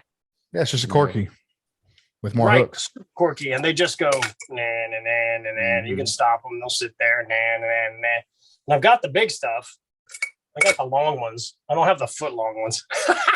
That would be so much fun to throw. There's some of those guys, though. Some of those bass fishing baits are stupid expensive, like $80 for one lure. Huh? Yeah, right. Seen that? Right. $80 for one lure. They make decent ones that aren't that expensive, but some of those guys that are super specialized in that world, and that's all they throw. There's a bunch of guys who come down here on Lake Austin and Lake Travis, and they're going around the docks with $100 swim baits, and all they're fishing for is King Kong, and they'll throw for 2 days, and they get 4 bumps. One fish. So I saw in those videos you were throwing what looked like a Falcon Coastal XG. That's a great rod. I love those rods. Is that what you use usually? Yeah, that's I'm not a big. I don't know. I don't think the super high end rods give you that much more of anything. I go in the store and I'm looking for tips. So a Miradine or a Corky rod. Yeah. That rod's that rod's my DT crankbait rod. So when I'm throwing the DT6 and the DT10 on mono for bass, because you're winding all the time, I don't throw a braid. I want them to eat it. And so you're cranking along and that rod will load up in that particular situation. And then you realize, oh shit, I got one. Well, they've choked it. You got them. But if you get braid, you feel them too fast. You need to let them eat it. And when I converted over, I'm messing around with braid again. I'm not sold that it's the greatest thing in the world, but that rod's got a good tip and it's relatively parabolic when you get the fish on, but it's got some ass to it. So I'm looking for the big fish. I don't care about catching 3-pounders. Any idiot can do that. I mean, with any gear, it doesn't matter. Great reels matter. I've got really high-end lose stuff just because they keep fishing. You can dunk them occasionally and make mistakes, and they keep fishing. They don't corrode, and got to take them apart. Got that, right? But I really try to focus on keeping my reels on the higher end of the spectrum, like $200 reels, because I've abused the crap out of them and they keep winding. That's basically your broadhead of your fishing rod, right? Yeah, that's correct. I mean, that's correct. That's your moving parts, and that's what you want to. So I feel like with you finesse being everything. a shark guy already and a bull red guy, we need to get you in the surf on a good stable kayak and let you hook onto a bull red or a shark, because there's nothing better, because it'll pull That you would be super fun. down the beach like this. Oh, I know it's y'all great. have bulls that eat them off the stringers and have all kind of excitement there. Yeah, actually, you should go Yeah. watch the Salty Ag video. Kerry just had a bull red take a gaff top off his hook when he's trying to get it in the boat. Throw the Really? gaff top out, and the bull shark just comes and grabs it, and he's like, "What the? All right, shit." A friend of mine tried to start a bull shark fishing guide service down there in that hole that's at the jetties. I don't know what it's called. Which jetties? I don't know. That's why I don't know. There's some big hole super deep Matagorda somewhere at one of the jetties. Yeah, there's a couple of sets of jetties down here that but the one in Matagorda's got that hole right at the end. yeah, right off that reef. They said they've pulled some reef there. absolute giant sharks out of that hole. There's You know what? If more people realized the size of the sharks in the first gut, they wouldn't let their kids swim in the beach. And I grew up swimming on the beach. I mean, Yeah, like you I said, wouldn't I do grew up it. 25 minutes, but Never a helicopter over the beach. It will make you sad. It will Yes. Ruin your freak life. out. So cool. It's such a great ecosystem. I've side cast a couple of sharks and had them swim right by my feet when I'm jack fishing or whatever, trout fishing, just right by, like it's nothing, Mhm. I haven't had any big ones swim by me. No 8-footers maybe, but not a big one. And a bunch of black tips zooming around. But we fished for sharks for a long time. Kayaked baits, half jackfish, the whole 9 yards, 9/0. and not We only did that for a sharks, long but stingrays. We've pulled up some stingrays that are 5 foot wide, and that's a Yeah. massive Yeah, we thing. caught them like that Stingray. too. I foul They're hooked such with a pain in the stingray fishing ass. for trout. God, they're a pain in the Oh ass. man! And then when they suction and you're trying to play the string just like a guitar, so it's moving. But you know what? I eat everything. We so I kept ate a that stingray. spare. We kept a piece of rebar. It was 6 feet long. It's with a spike on the end, and we would just go punch a hole in them. They can't suck to the bottom with a hole punched in them. Nuh-uh. So I was having a problem with rod holders catching bull reds and sharks. So we're fabricators, metal fabricators. Yeah. And so I had one welded out of angle iron and 2-inch pipe, and it's like 6 foot tall. So when I slam that thing 4 foot in the ground, it don't ever move. It's awesome. Right. Yeah, you got to use steel. I found that out the hard way. I used aluminum. It just went there. Aluminum's gone. Yeah, it's destroyed. We got to where we were started to use circle hooks in a really unique way and really increase our catch ratio, per take. Because sometimes with the kayak baits, you're 200 off. I don't care how hard you set the hook, you're not setting the hook. No. Because you can't bounce the weight. You need it to hook them. And we started doing really, really well. I caught a big tiger in 96 or 8. And then I caught the tiger, and I'm a weird dude. So I will do something and then I'll catch something like that. And I'll say, okay, I need a 12-footer. And then I started specializing on light tackle in the surf on the trout and farting around with the sharks less, and really enjoy that fall fishing. I'm glad I don't like bow hunting that much and deer, because the fall fishing, y'all know this. Nobody's there. It's great. Just the way the ecosystem works and the frost and the mullet run and all that.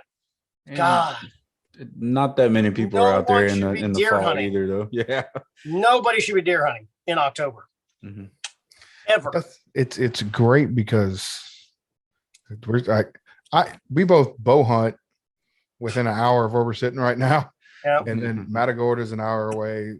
Surfside's 20 minutes. So we can hit both in one weekend, and it's awesome. It's phenomenal. In the same day. The ranch is close enough to Port O'Connor.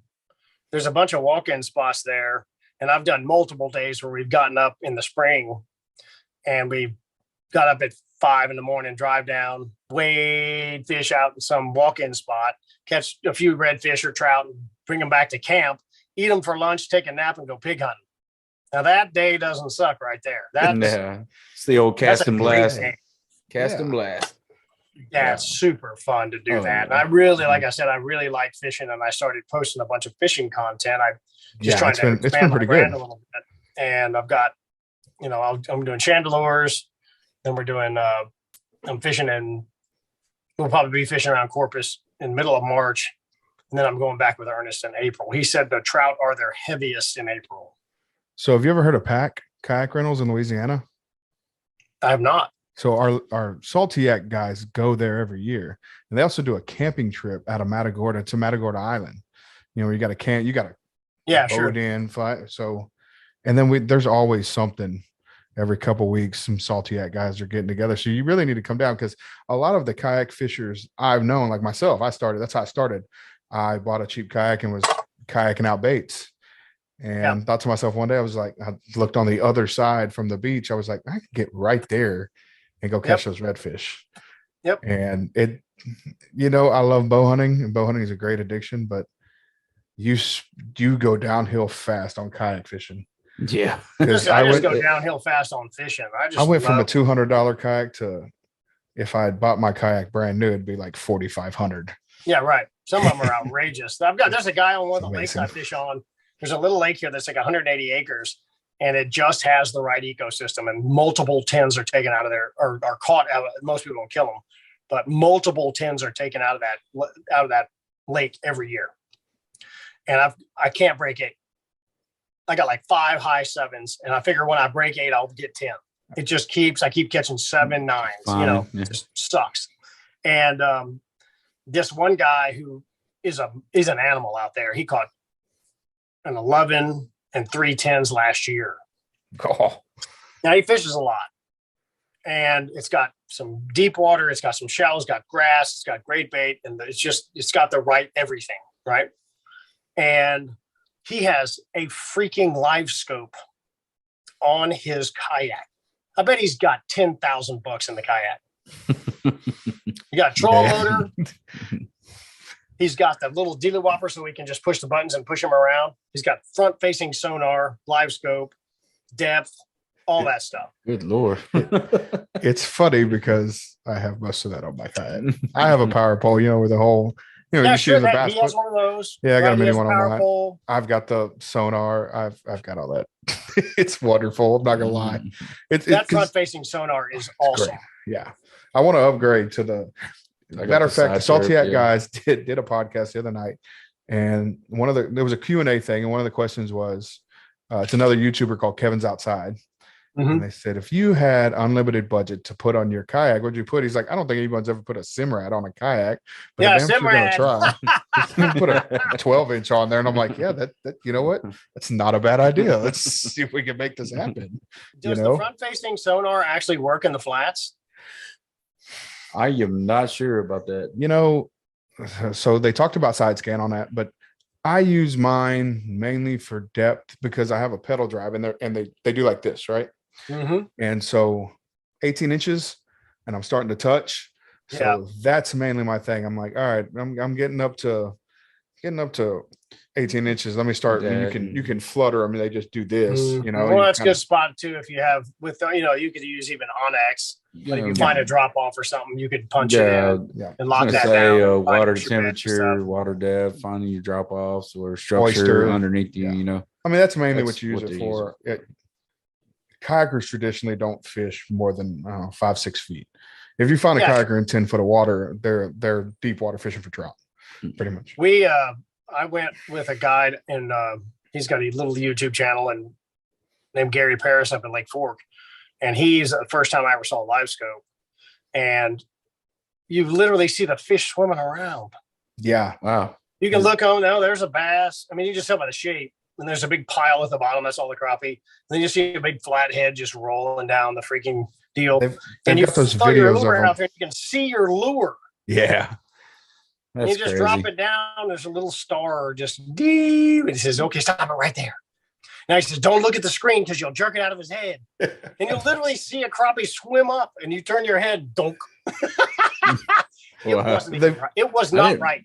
I had no idea about that. They've got that commercial, remember, where the where the cast net's going down, and then you see the cast net catch all these mullet or shiners, and they pull up a bunch of shiners. Really? Oh, it's awesome. It's awesome. There's a guy who won a bass tournament out there throwing jerk baits in the spring, and he was using live scope, and it gives you depth and it gives you distance.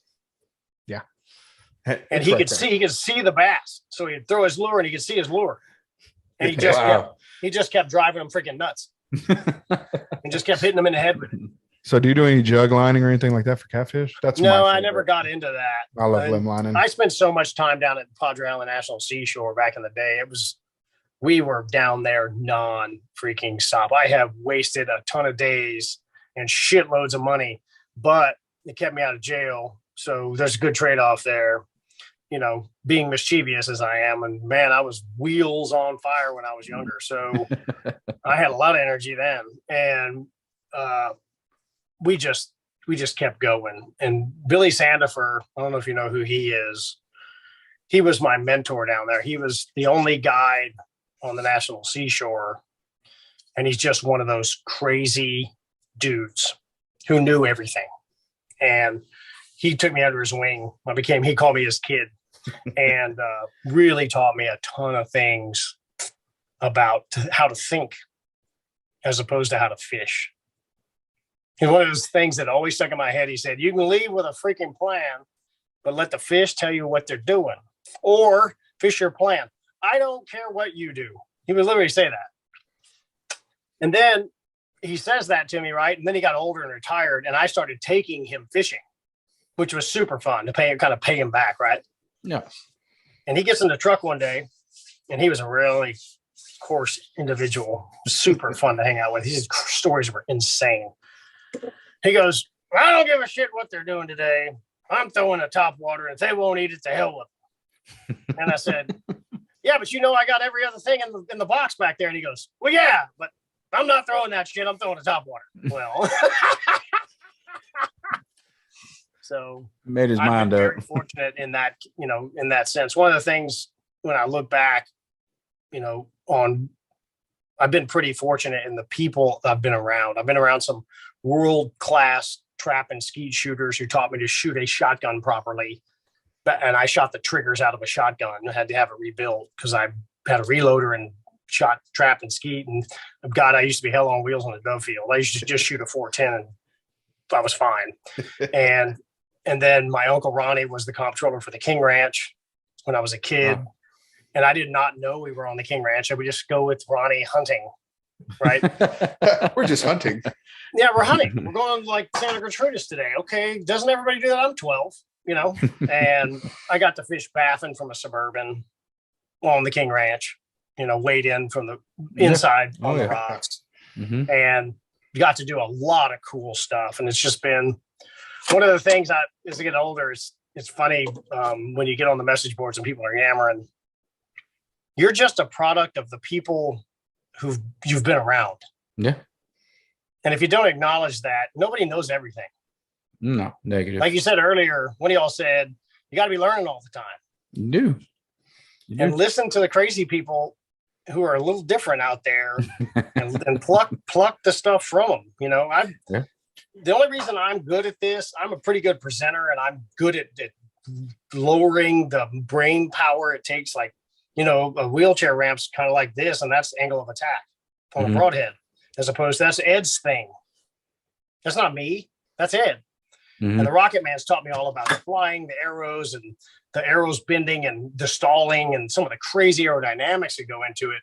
You're just an algorithm of the people you've been around, and I have been very fortunate in the individuals I've been around. World-class outdoorsmen, and I just continue to find those people and eliminate the ones who are a pain in the ass. Pretty simple. Oh yeah, it's good policy. It's a good policy. Yeah, it's right. Any other questions about the old flying sticks? No, I think hey man, we really enjoyed it. Oh, well, we didn't ask you. How did you hear about our podcast? I don't remember. I'm on so many podcasts and yammering with so many people. I don't even remember about how you and I got hooked up on the thing. So sorry No, it's great. It's wonderful. We were curious. We were like the old fashioned answer is the honest answer. Yeah. And well, we were wondering. I don't remember how this all came to be, but when I started yapping with you guys and found out y'all are fishermen and all that stuff, and we got to do a podcast because it'd be super fun, and we have a lot in common because you're Texas folks. I mean, I usually talk to people out west or northeast, or those people are all frozen in. Don't know anything about this wade fishing in the wintertime. Good. Probably cringing at They're that. Like, oh my God, you catch bigger than a 1 pound brown trout? Our bait's 1 pound. Well, that's one thing I accidentally got into was trout fishing in Wyoming. A friend of mine, Drew, we waited 17 years. He got points for a rifle tag for Iron County, Wyoming, which has the highest Boone and Crockett kills with rifle of any county in the country. And he drew it. So he said, hey, you've got to come up for the antelope hunt, blah, blah, blah. And I go Western hunting with him. He draws tags and all this. Most of my Western hunting, I go with him, and I'm a pack mule and spotting guide, and it's super fun. I don't really care to shoot stuff. So we make a good team, and we can spend more than 6 days without killing each other together, and that's not easy to find. So by sheer accident, one of his friends said, hey man, you ought to try, there's a place called the Miracle Mile about 60 miles from there, so if y'all kill an antelope, you should stay and go fishing. And we were like, whatever. So we just took our spinning rods and Rapalas and whatever. Well, we killed an antelope. We scouted an antelope for 4 days. We found 2 antelope we were after.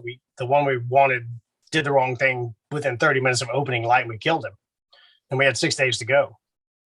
And so we go to the Miracle Mile and just absolutely smashed on 20-inch rainbows and big browns. It is so much fun. I went back the following year. I did a video on that. Me and my son just blasted them.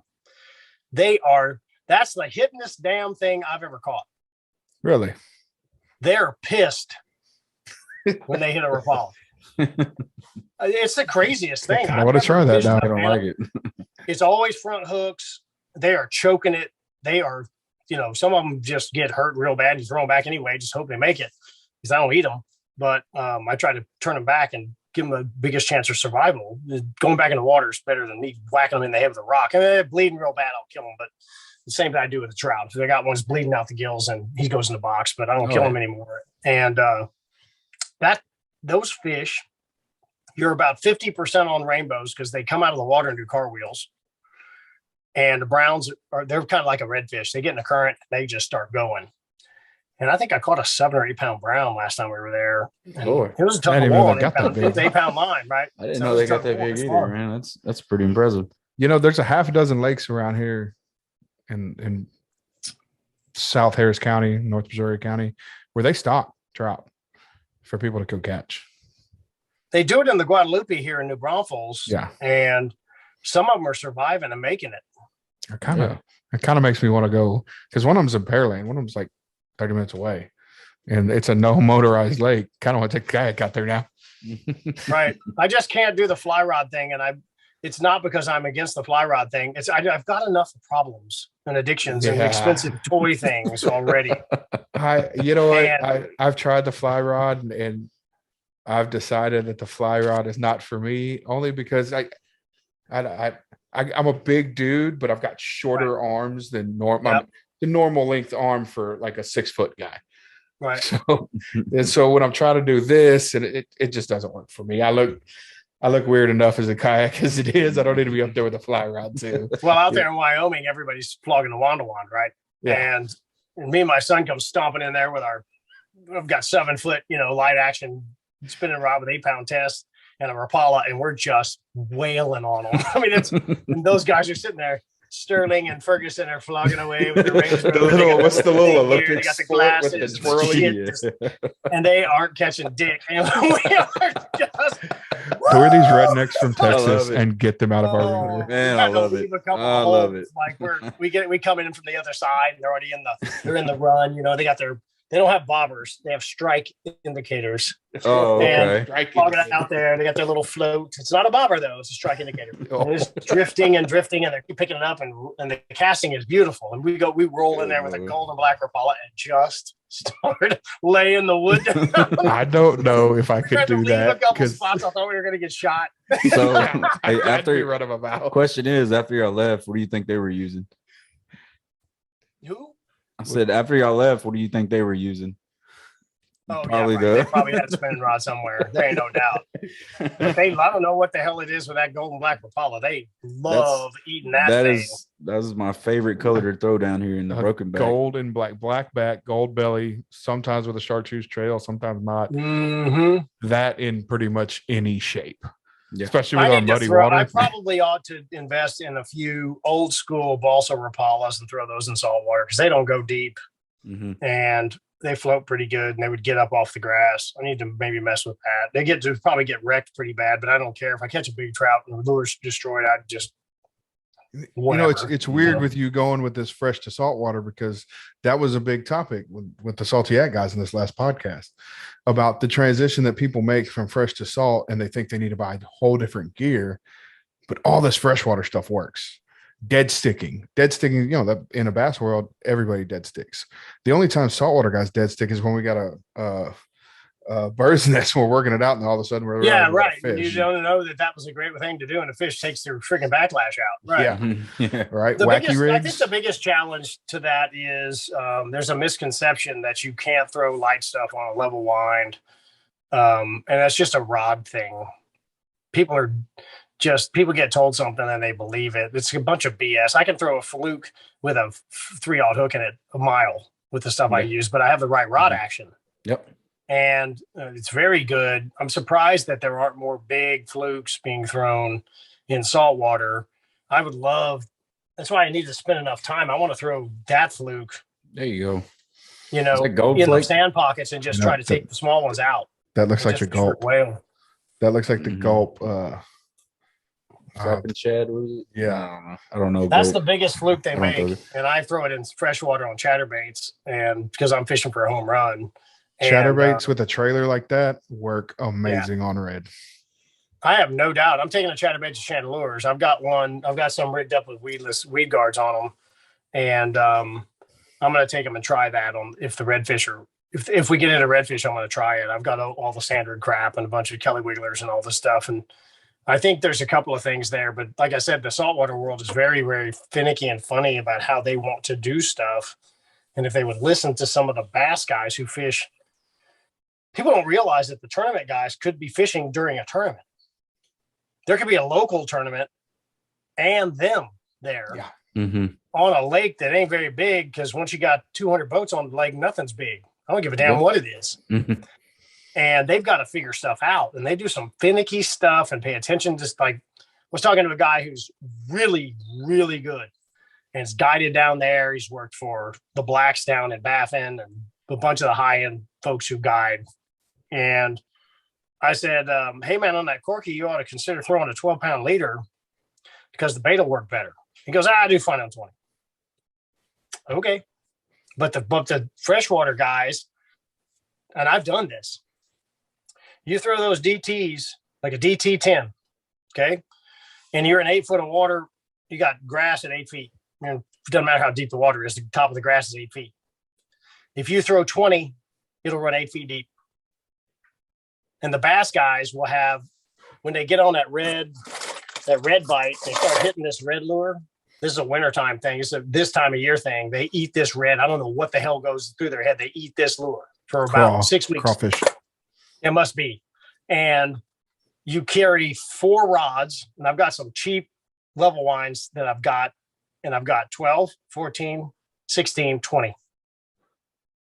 And by changing the diameter of the monofilament, you can change the depth of a DT10, and it'll run right on top of the grass. Is that just your leader, or is that the whole line? I fish mono in freshwater when I'm cranking.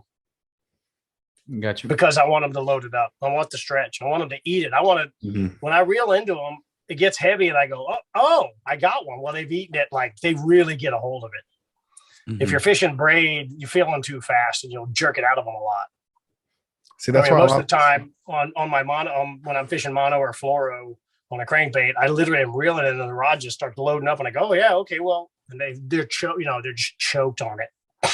That's why a lot of us have gone to a fluoro leader, on the end of our braid. That's what I'm telling this guy. I'm saying, don't fish a 20 or 30 pound, yard rod length of leader on your braid. Fish 12 and just check it all the time. Yeah.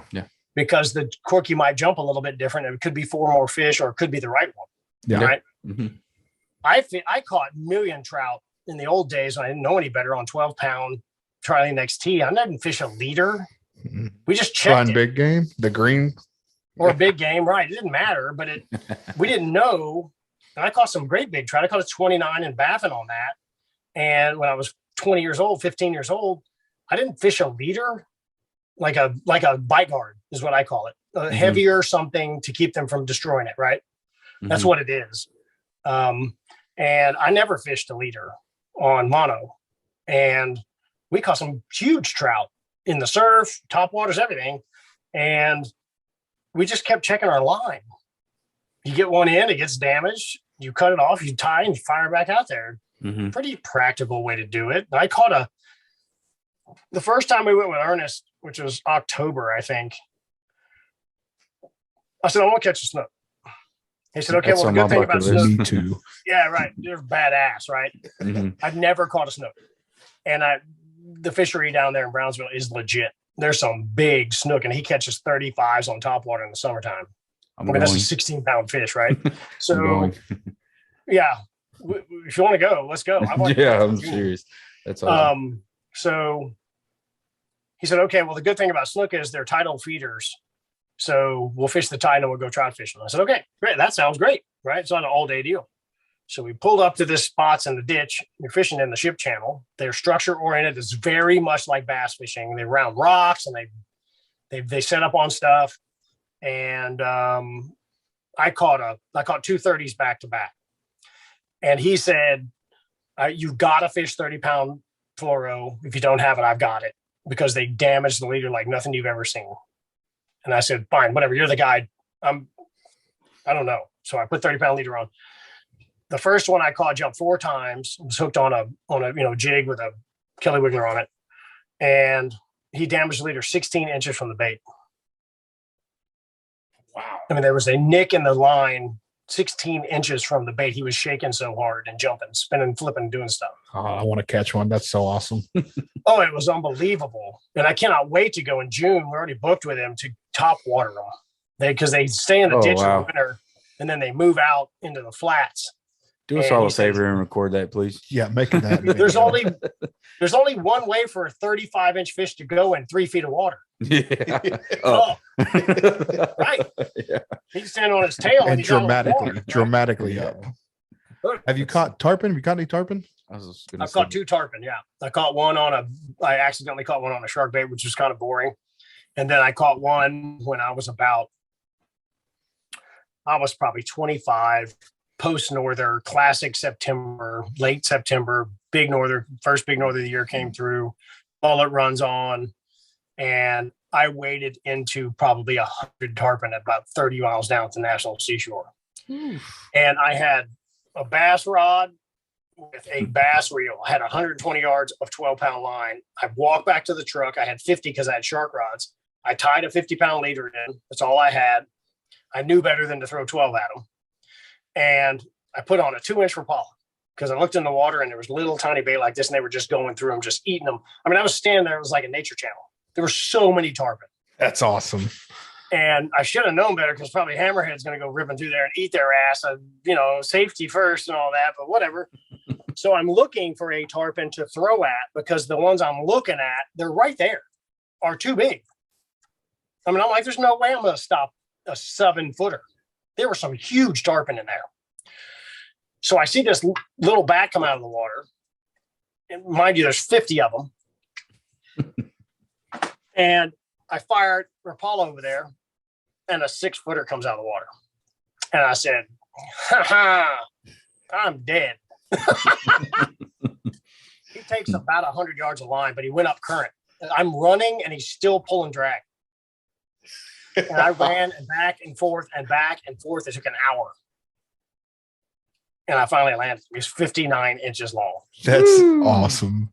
That is my biggest bucket list fish. That's pretty heroic, man. That's pretty heroic. Yeah, that's a fall thing. That's a September thing. They're very common to be caught in the surf down there. It's not unusual to run into them. The guys, I have a couple of friends who that's their thing, and they just drink beer and drive around the whole day. They don't fish at all. until they see them. Yep. Yeah. And then you they gotta get find out. them. I have a lot Once of you buddies that find do them, that. it's on. That's what everybody. Yeah, right. So, Once you can find them, here you they're get them off on a the sweat jetties. bait, or they're not Whatever. real. Whatever. They say my buddies say they're not terribly picky. No. Any weirder than a regular fish. Sometimes redfish will swim by you and you throw everything at them, even a live shrimp. They're just doing fish stuff. They're not when eating. they're feeding like that. They really Yeah, they don't said work. when there's a bait feeding- ball and birds, Oh yeah. you just bomb it out there and you got their ass. Them and I really have a thing for jacks. Yeah. I like jacks. catching jacks. The run and how powerful they are. They're just fun. Like if you're out there, what we call BTB, right? So you're just a couple 100 yards off the surf in your kayak. Yep. You catch some jacks and they're just gonna rip drag. And Yeah, it's so fun. We got into them one day and we found about 7 or 8 old jigs that my buddy had in the bottom, and they had really crappy hooks on them. So you'd get the first run out of them and you could lock down and bend the hook out of them. I bet we hooked 25 jackfish that day and didn't catch one of them. We would just get that fun. and they'd squeeze down and the hook would go, and we just bend it back. And they eventually break off, right? Oh yeah. It was so much fun. If you didn't lean on them too hard, it didn't matter if the hook was kind of rubbery. They'd take off and, you start to see the spool lock down on them a little bit and the hook would just bend out, reel it all the way in. I have had a couple of them get hit by bulls while I was fighting them, though. Yeah. And that's a really crazy experience because you don't feel anything. No, it's just suddenly everything's light. It's almost like you broke off. Reel the head in. Yeah, You're like what happened? Wow. Yeah. I think there'd be a little tug or something, but there ain't no tug. It's just whoop. So with the Gone. kayak, we call it a Texas sleigh ride because you can set it to where you don't have any drags. You just Yeah, right. Yep. You just But drag, you're they drag tired. it around. It's Let 'em fun. pull. You're the drag. Yeah, it's Yeah. awesome. It's awesome. It's fun. And then as I've gotten older, I went ahead and got like an 8.5 foot, real fishing rod, adult fishing rod, as Billy Sandiford would call it. And I run 25-pound monofilament on a 400 series reel, and you can land them in 20 minutes on that because you got some horsepower. But when I catch them on a trout rod, it is fun to catch That's them the on a only trout 2 rod. times I've actually hooked up to them. But they're When I was fun. trout fishing in the surf, is when I actually, And they just smoke a reel, and you're just like, Yeah. well, We've had a lot of days where there were so many jacks, you could just drive around, you'd see them, and they'd be running north or south. You drive past them, park the truck, get out, here they come, literally throw a topwater out there, and it's just floating out there. Here they waiting come. on them. Yep, waiting And on then you them. start popping it, and one of them will just peel off and eat it. Oh, topwater Billy bite. started catching them that way on a fly. And that is one thing I tried to do. And I got all tangled up in the damn line. It was freaking terrible. I'm glad nobody saw me because I looked like an idiot. And, but he caught a bunch of big jacks on a fly, sight casting them like that, and said it was just a damn hoot on a spay fly rod and, 12 weight gear. I don't know, whatever. I don't know what that means. I have no idea about fly fishing. Yeah. I just know when the lure is a fly. That's all I know. I know that It was the same thing. He would just do what we did. If you really wanted to catch a jack on the fly, you didn't cast. Yeah. You'd see him coming. You'd get a big streamer that didn't sink too fast, and you start casting. You'd see him coming. You'd roll it out there and wait. And then when they started coming, you just started stripping, and you'd see one take off, and then they'd jump on the reel. But that's pretty cool. that was pretty practical because if you had a bunch of it, the line on the ground, it's going to tangle. Yeah. And they're going to pop you off. Mm-hmm. So that was the only way you could get it done. But that looked like that was one fly fishing thing I wish I'd have got done. The new guy on the Paddler's Playbook, Beastnick, however you say his name. All he does is fly fish on his kayak for redfish. They call him the Mars Ninja. They said that's what he looks like out there on a kayak, dancing around and flipping it. It's kind of like. Well, have y'all read about Florida. Bud Rowland caught the supposed state record on a fly, and there's a couple of other dudes I think the Speckled Truth guy did an interview with a guy who's at some kind of position, and he's got 3 line class records on the fly on trout. Yeah. And they're trout like 10 and 12s. They're not, They didn't catch the line class 4-pounder. So fly fishing makes Big sense in the marsh where everything's kind of still and calm. And then just this little thing just boop right in front of these fish. And they're like, hey, that's food. You know, They said that perfect. Bud Rolling guy fished out of the boat. But you get boats down here in South Padre. You get boats down here that run 3 inches. Yeah, they said he fished out of the boat, and this guy fishes out of the boat. Wade fishes, and he caught the last podcast I heard on the Speckled Truth. The guy said, I think he was in the Indian River Lagoon in Florida, which I fished there, and my son caught a 30-inch trout. Like, and the guy was like, yeah, whatever. I mean, that's normal here. I'm like, wow. And now where we're from. Yeah, right. He's like, it's not even a big one. I'm like, that's a pretty good size. Summertime, it's too skinny. And he caught his 3 line class records, I think, in the Indian River Lagoon, and then he's coming here because he thinks there's bigger trout than those in the Baffin area. He's going to be disappointed. They may be fatter, but they're probably not going to be longer. I can't figure out why the fly guys. Roland supposedly has, he released that fish and all the controversy, blah, blah, blah. It's a big damn trout. I don't care who you are, suck it. You can be jealous all you want. That's a great big fish, and he did the right thing throwing it back. But I don't know why the fly guys succeed so well on those big fish, and we can't get it done. You don't hear there's probably a lot of old dudes who don't do social and they don't talk because they don't want you to know, which is, if I did this, I would not post. If I started figuring out the big ones, you would never know I was doing it. I'd post 8-pounders and 7s. If I caught a 12, you would never hear about it. This is my big fish. Yeah, I would just be like, yep, got another one. Good day on the water, But I can't figure out and they're not throwing big streamers and stuff. Roland's fly is that on I think it's because they're hitting them on the nose, because those fly guys can be super accurate. And anything that gets hits on the nose, even if you get something lands on your nose, you're like, oh, what the fuck? The trout's gonna be the same way, right? Like, but they don't have hands. Their mouth is their hand. So if something lands on their face. They eat, the classic idea is they eat big stuff. Why are they messing around with some stupid little nothing that swims by them? I don't know what's wrong with their heads, but I like whole baked potatoes, but a French fry tastes good too. No, yeah, I got that. I'm just thinking with 80 million soft plastics that aren't necessarily much bigger than that fly rod zooming around all the time. I can't figure out why there are people who, I tell my children this all the time. The world record deer's been killed. The world record everything's been killed. And the world record fish have all been caught. There are people who don't talk, and they are specialists.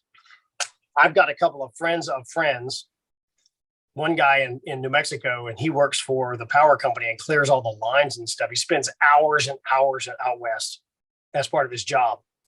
And he never posts, and he kills 200+ inch mule deer every year. And he doesn't tell anyone. He doesn't post. He doesn't social. He doesn't grin and grip for everybody's pleasure. He just kills huge animals. And I'm pretty convinced it's all been done. Smart man. And people don't want to tell everybody, especially the old guys older than me. They don't give a shit about social media. They're like, whatever. No. They show their friends. They're like, yeah, hey man, I caught another 12-pounder. Like, yeah, great. How's cool? Because they've seen the effects of social media has had on some spots. Oh, it gets crazy. The National Seashore got ruined by social media. Yeah. The National Seashore used to be a scary place. Nobody wanted to go south. We would tell everybody, don't go fast to 20. You're going to die. Mm-hmm. Only stupid people go down there, and that's us. We'll try it. And now they're all there. Now everybody wants to go down there. My tiger shark was caught on July 6th. It was a Saturday. So it's July 4th weekend. We were at the 43 or somewhere. There were some conditions that were ideal for being in that area at that time. It never replicate, right? So you can go to the 43 all you want. Have a great time with that. So I caught my tiger. I've got a picture of me with the tiger, which we released, and the shot is up the beach. This is July 4th weekend on Saturday, and there's not a car. What? That's there wasn't. Awesome. This is 1996. Oh, there okay. isn't a car. There isn't a car in sight. I think one car came by, and I fought the fish for an hour and 20 minutes. Nobody was down there back then. And then when I first saw the first message board talking about it, I said, damn it. There it goes. We're screwed now because they're going to tell everybody that nobody dies. We've been telling people they're going to die forever. Don't go down there. Don't go down there. There's rapists and serial there. killers. Like, no, it's ghosts and crazy Indians running around, cut your head off. It's crazy. Illegal aliens will steal all your crap. Yeah, yeah. Don't do that. So that's just something. But on the flip side, people like Eric Oslands, who's been releasing sharks for 20 years down there. He's guides down there now, or he has for a long time. On the flip side, there's some real upside for the fishing world where people are, especially younger people, are releasing fish now. Whereas, in my age of people, it's a meat haul game. And that's only reasonable for the ecosystem. The ones you killed never get bigger. They're dead. Yep. That's it. And I just appreciate catching them now. I mean, like I said, I'll kill 2 of them to eat them every once in a while, or you'll gill rake one. One of my surf videos, we caught, 17. The biggest one was 28 and a half. And we caught 17 in one hole down there. And I gill raked one, and then I killed the next one. So I'd have enough for me and the wife, and one of my sons lives here. So enough for us to eat, but I didn't kill any more. And we released 30 fish that day, healthy and fine, Yeah, the release over 20 and the empty stringers has really helped the ecosystem a lot. Yeah, Ernest said he's got 9,000 fish that have been returned in the last 2 years. Isn't he the one that does if you run with empty stringers, you get put on a drawing for a free trip? I think so. I don't remember if that's the deal. He gave us pretty empty stringers. He gave us the buffs for it and all that stuff. But there's a bunch of guys doing that. Rousey doesn't kill them anymore. Watkins doesn't kill them anymore. And Billy Sandifer, when I was fishing with him, he did this a long time ago. He said, you're not killing any trout over 20. Or you're not going. I don't care. I don't need the money that bad. So it's those guys that are really setting the, like the Watkins level guys who are really the top elite guys on the leading the charge. The social thing's really good for that, in my opinion. Yeah. There's a lot of places that are wore out because of it, but pros and cons, man. I mean, to everything, Well, when you go with the guys who've been doing it a long time, they've just got a different way of thinking. They can fish in a pile of people, and you're going to go on them. That's why I said I'm going to do it this year and find out what it cost me. I figure a boat would cost me about $2,000 a month when you really get down to the nut cut, dragging it down, getting gas, spending the night, all that stuff. Something breaks. It breaks. Freaking prop spins off. You shatter the lower unit on a rock and baffin. All that stuff. So fuel's I'm going to try to spend, 15, maybe. We'll see if I have the time. Like I have a real job and all that stuff. So I have all these plans to go. I'm going to Chandeleurs because that's a bucket list thing. But I may not go with Ernest in April because whatever, right? We may get blown out. When y'all do the Chandelier, are you doing the houseboat? No, there's a guy who runs out of Biloxi that Ernest. So Ernest fishes. Ernest likes to travel and fish, so he's got a crew of guys. Hopefully I get in the crew, and they go all over the place. So they'll go fly fishing in Wyoming, and then they'll go to Florida. They've got a couple of friends down there who are like elite snook guys, and they travel and do this stuff all the time. So this is my 3rd trip with him this year, and he said, dude, you're all right. Like, I could put up with you for more than a day and a half. Do you want to go to the Chandeleurs because we got a trip coming up? And I was like, yeah, I've always wanted to go there. So he's got a buddy who's got a 25 or 26 foot center console that runs chow. It's probably an X3 or something. I don't know what it is. And he's going to run us out of Biloxi. That's awesome. And then we're going to come back. So we're saying, I'm taking my wife and the women all the ladies come and we come back. He said, we'll be back like 4 or 5 in the afternoon. We're staying at the Beau Rivage. So we'll do this stupid play some blackjack and jack around, with the ladies and let them hang out. So it'll be a nice trip. I love watching Ernest's videos, man. They're informative. And then he goes, like you said, he goes to all these crazy places and it's just great. He's a very genuine man. I really like hanging out with him. He's a very good human being. Those are the good guys to go fishing with. I told him that. I said, after my first trip, I said, you're a good dude. You're the kind of guy I'll give money to go fishing with. A lot of the guides I fish with don't know they're being interviewed. I don't need them that bad. And he started laughing. He goes, yeah, I know what you're talking about. you know, he gets it. He's a super, super nice guy. The only guy I've ever seen who throws left-handed and lines right-handed. So how do you like that? That's me. That's a big thing around here. People say they waste time if they switch hands. I mean, Oh my God. Come on, crackhead. I'm not that good. I'm actually left-handed. He's left-handed, but I use right-handed. Yeah, right. Right-handed Left-handed people I get, but Ernest throws left-handed and fishes right-handed. I was like, I looked at him when he was throwing. I was like, oh wow, I've never seen anybody do that. Yeah. And I can throw backwards. Okay. Yeah, I got you. So it would be like me throwing left-handed. I got you. And then he fishes right-handed, right? Yeah. So maybe that it's, if anybody with any damn sense fishing in saltwater, you need to be targeting targets and figuring out what the fish are doing more than you need to wind. I mean, that the extra 3 casts, if you're speed fishing, I've not had that experience. I'm always throwing it. Captain Trisha, back when I used to fish with Mike McBride, I got in her back pocket one day. She was kicking my ass. God, it was unbelievable. Full moon, terrible conditions. She's like, well, they're bumping it, then they're eating it. I'm like, oh, sure. Whatever that means. And she was just standing there catching redfish. I mean, she cut her lure off and gave it to me and put another one on. And she just proceeded to kick my ass. And I started picking her brain, and she said, I'm always throwing at something. I believe I'm throwing at something. So if you're just throwing, you're just throwing. You're just winding water. And I'll never forget that lesson. I'll never forget that. And I did that with Ernest. We got on this weed line, and, you know, in the winter, y'all know this, but when you bump them, you stop, and you just work the piss out of it because they're in there, right? You don't want to move until they stop. Right, until they stop and walk 5 feet and keep moving.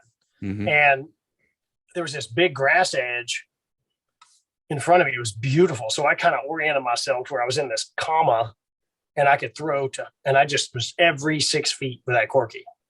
And I was just smashing them. About every 4th cast, there would be a fish in the right place. And then I went down the line, and it was got too far away to cast. I went back through it, and I got him again. And Ernest said, holy crap, he waited over there. What are you doing? And I was like, well, I'm sitting on this line, and I'm 3 feet apart, picking it apart. And he said, just like, okay, you got it. It's fine. And I don't think a lot of people think like that. They think the fish are going to chase it or whatever. And you're better off, especially trout. Redfish are kind of zoomy around. They like to chase, but in my opinion, in my experience, but the trout seem to want it a certain way. Trout definitely seem to be more picky on your presentation. Yeah. 100%. They really do. They really act like bass. They act a lot more like a bass does. I heard this on one of the videos, on one of the bass fishing videos. I watch a lot of those, trying to figure those dumb things out because they get hammered, right? They're stuck in a pond and they see every lure on earth. And I heard this guy talk about brush pile fishing. He said, sometimes even when you see them on your graph, you got to fish the other side and bring it the other direction. Yeah. And I was like, that is bullshit. Right? I mean, come on. I know they're there. You drive over the brush pile, see 12 big ass humps, anchor up and start throwing. Well, one day, and I can feel the brush, y'all probably bass fish, or you're working like a worm through, and you just dropping in the holes, and you know what's down there. I changed to the other side, and I caught like 6. And I had sat there for 30 minutes throwing from the north side, and I literally changed to the other side, and I ate. Is that insane? I noticed that mainly with flounder fishing. I love catching flounder. I love eating flounder. They are like that. They are the exact same. I would set up, say I'm throwing to the north, and I may catch 1 or 2, but I would go around to the south and start throwing towards this, or go around to the north and start throwing to the south. Yeah, I would double the amount of catch, hookup ratio. Just the way they want it. They just the way they want to attack it or whatever. I also think I spent most of my life throwing into the wind, because in the surf, you don't have a choice on the good southeast days. So I know how to throw into the wind. I just didn't have a choice. You can't do that. You see these bay guys just firing it up in the air. And I'm like, oh yeah, come on the beach with me and fire that shit. You'll have backlash all day. So I kind of fish high and throw the lure direct. And it's just the way I do it. My brain doesn't know any better. And I really do think that, I know it's easier to wade fish away from the boat, let it drift to you and all that and throw downwind. But the fish shouldn't be set up downwind. They should be pointing the direction you're wading. In other words, there's wind driven current. Correct. And I've always wondered, I know it's a pain in the ass of the boat, and nobody wants to throw into the wind because they say you can't do it. Corkies are heavy. They'll fly. Give me a break. Top water, whatever. Right. I've always wondered if fishing into the wind, you're behind them. It's like having a deer walk by and shooting quartering away. You have a little bit better advantage to draw, right? And the retrieval is just more of a natural presentation. It would be in their face. And they would be more, I think they would be more predatory in the grass. Here comes stupid. And it's coming at them and easier. I don't 100%. know that. 100%. But it makes total sense to me. Oh yeah. That would work. They're predator fish. Everything we fish for is predator. I mean, and they're ambush predators at that. There's a reason why they got spots. It's just a lot of things. That's why I really, really want to get a boat and go down and specialize on the big stuff. And I also think there's a lot more big trout than people think there are. Captain Billy told me this. He said they change. They're not the same. He said, I think there's a ton of big trout out there over 10 pounds, and we don't know how to catch them. What we're throwing, they're not eating often. But that's the reason they're 10 pounds, right?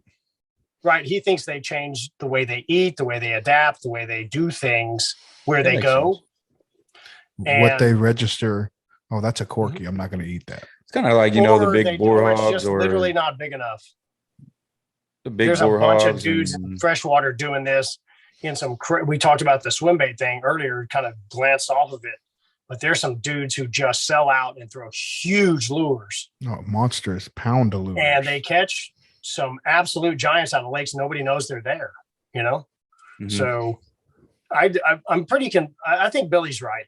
I think there's more big ones out there. We're just not throwing. I don't think they want to eat a relatively fast moving 4-inch, whatever.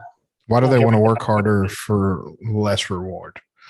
Yeah, you're just going to have to grind and throw swim baits or figure them out, and you're going to have a lot of blank days. And you may be right. And maybe they do want this massive, heavy, fat swim bait because it's slow moving. It's easy for them to grab. They're thinking, Well, it goes back to kind of the thing where we've all caught a 5-pound trout with a 9-inch mullet in it. You're talking about a fish with a mouth like a coffee can that could eat a 12-inch mullet and just suck it down and another day in paradise. Yeah, just continue. Billy used to joke around. He said, I know how to catch one of them big ass trout. Just get under the croaker guys. And when they wound a trout, hook it in the back. That's illegal. And throw it right under the boat. Because I bet you there's a 12-pound trout sitting under there going, great. Probably is. And there is multiple videos of that actually happening. Reeling in smaller trout. I've had it happen on hook trout. I've had big trout come up and try to eat my hook trout. There's like one famous video. There's like a 32-inch trout that ate like a 15 or 14 when he was reeling. Yeah, I think it was a Speckled Truth guy. Matter of fact, and that big trout was just massive. Smoked the one on the line, and it was obviously a monster trout. Like everybody just stopped and was like, "What?" Just came up on the top of the water, just straight shoulders. And there's a lot of videos like that and stories you hear of somebody with a fish that's very active getting hit, which is counterintuitive to everything humans say, which has got to be kind of slow and dumb and all this stuff. And then you hear these people say, God, I had this thing come up. It looked like a kingfish with spots and ate my legal trout that I had on, lure X. I think I'm gonna go on eBay and find one of those big bass lures now, just to try it out. One of the quadruple jointed things. Well, they're still there. I mean, they're there in the summer. They're there in the, nothing changes. The only thing that changes, the only thing that changes in the springtime, and when you can fish with a baby shoe and they eat it, is the reduction in forage. Yeah. Nothing's reproducing. So the forage base goes down and they become more vulnerable because they got to eat. It's the same thing that happens to the bass. You see this January, February, early March thing, the big bass, they're spawning and all that. I got that. I don't catch them off the beds. I think that's freaking for sissies, but because it's just not fair to them. But there's no forage. The shad haven't reproduced in 3 months. There's no perch, and so they eat them all, and the forage base goes down. Same thing happens in saltwater. No crabs. And then you see this warm up, and the fish get stupidly picky because something blows up. There's all this extra food in the ecosystem, and you got to have the purple lure, but it's got to have an orange little tab on its nose, and the tail's got to be red. So they won't eat anything else. You got to off hook it too, so it's you got to hook kind of wacky. It's got to go sideways every once in a while. They won't eat it, and those bass in that lake I fish will go from, you're throwing a big brush hog that is watermelon black flake, and the last 2 weeks you're doing fine, and then nothing. They just stop. And they get what happened to all my friends? I've got this stupid orange Cinco. It's orange. They call it pumpkin seed, but it ain't no pumpkin seed. It's orange, and it has black flake. And when they get weird, you throw that, and they'll eat that for about 2 days, and then they go do something else. God, I hate March and April.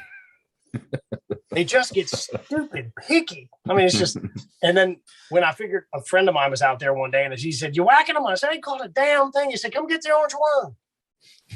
I said, "What? I got every color in the world." He goes, "Scotty, have this orange worm. Come here." They're eating bluegills. And I was like, "Oh shit." So I go over there. He hands me 5 orange worms. I go get on this drop off. I scan across it. I see some bass. I back off, pull it off the front. I catch a 6. I catch a 5. And I caught 4 or 5 more, and the Yamamotos are pretty soft, so I got destroyed. All my baits were broken. I said, "Fine, I'm going to the store." He said, "Glad I could help you. No problem." He's fishing right next to me. We could have thrown a beer to each other, right? We were so close. He's a super nice guy. And I bought that one. I bought 200,000 of them. Every one on the freaking shelf, just rake them off. Mom's thrilled with that. Not having that problem no more. And then they had one the same color, but it had a little green flake in it. I said, "Ooh, a sneaky green flake." I've never caught a fish on the one with the green flake in it. It has black and green flake. That is right. You see my they won't eat that. Good Lord. I am a big believer. believer. Give the man a break here. I'm fishing fine. I see you down there. I'm a big believer of the fact that 90% of fishing baits are made to catch fishermen. Yeah, I don't think I'm shopping for the fish when I'm actually buying lures. No, when I'm buying corkies, I'm like, "Oh, that one's pretty. Bubble gum. That sounds cool. Watermelon." Yeah. She's over in the neon section, the purple. She's like, "Oh, that one's cool looking." I'm like, "God, that thing was terrible." I let my kid pick out the colors most of the time. My 3-year-old. I'm like, "Hey, Leo, what color are we using next weekend?" "Yeah, this one, Dad." Yeah. That's super fun. All right. I've burned enough of your time. Yes. Well, we appreciate you coming on, man. All over the place. Yeah, we appreciate it, man. Wonderful. Like, it's a pleasure to meet you, man. Finally, get you on the call or whatever. And we appreciate your time. No, it's been super fun, guys, and I appreciate it. It's nice to meet some people who are more well-rounded and stuff. I get on a lot of podcasts, and I'm not bitching at people, but they're just bow hunters, and there's a whole lot more going on out there for all you people. Y'all need to figure out what a fishing rod is, or there's a ton of crazy fun stuff that you can do. Only problem with that fishing thing is it'll get in the way of the bow hunting. And you probably need that. Hey, but you can put them together. You can bow fish. That's a whole different conversation. We'll not start another conversation. We'll talk about that on another one. But we need to get you down here. We need to get you down here in a kayak. I think you'd have a lot of fun in a good kayak. I would love to come down and fish with you guys. So I'll reach out to y'all when I get my schedule laying down. I'm booked out to mid-April. I've got those fishing trips going, and then I'm supposed to meet with the Elk Fit guys. They're coming to Texas. Corbin's? To do some kind of a thing. I don't know. Who?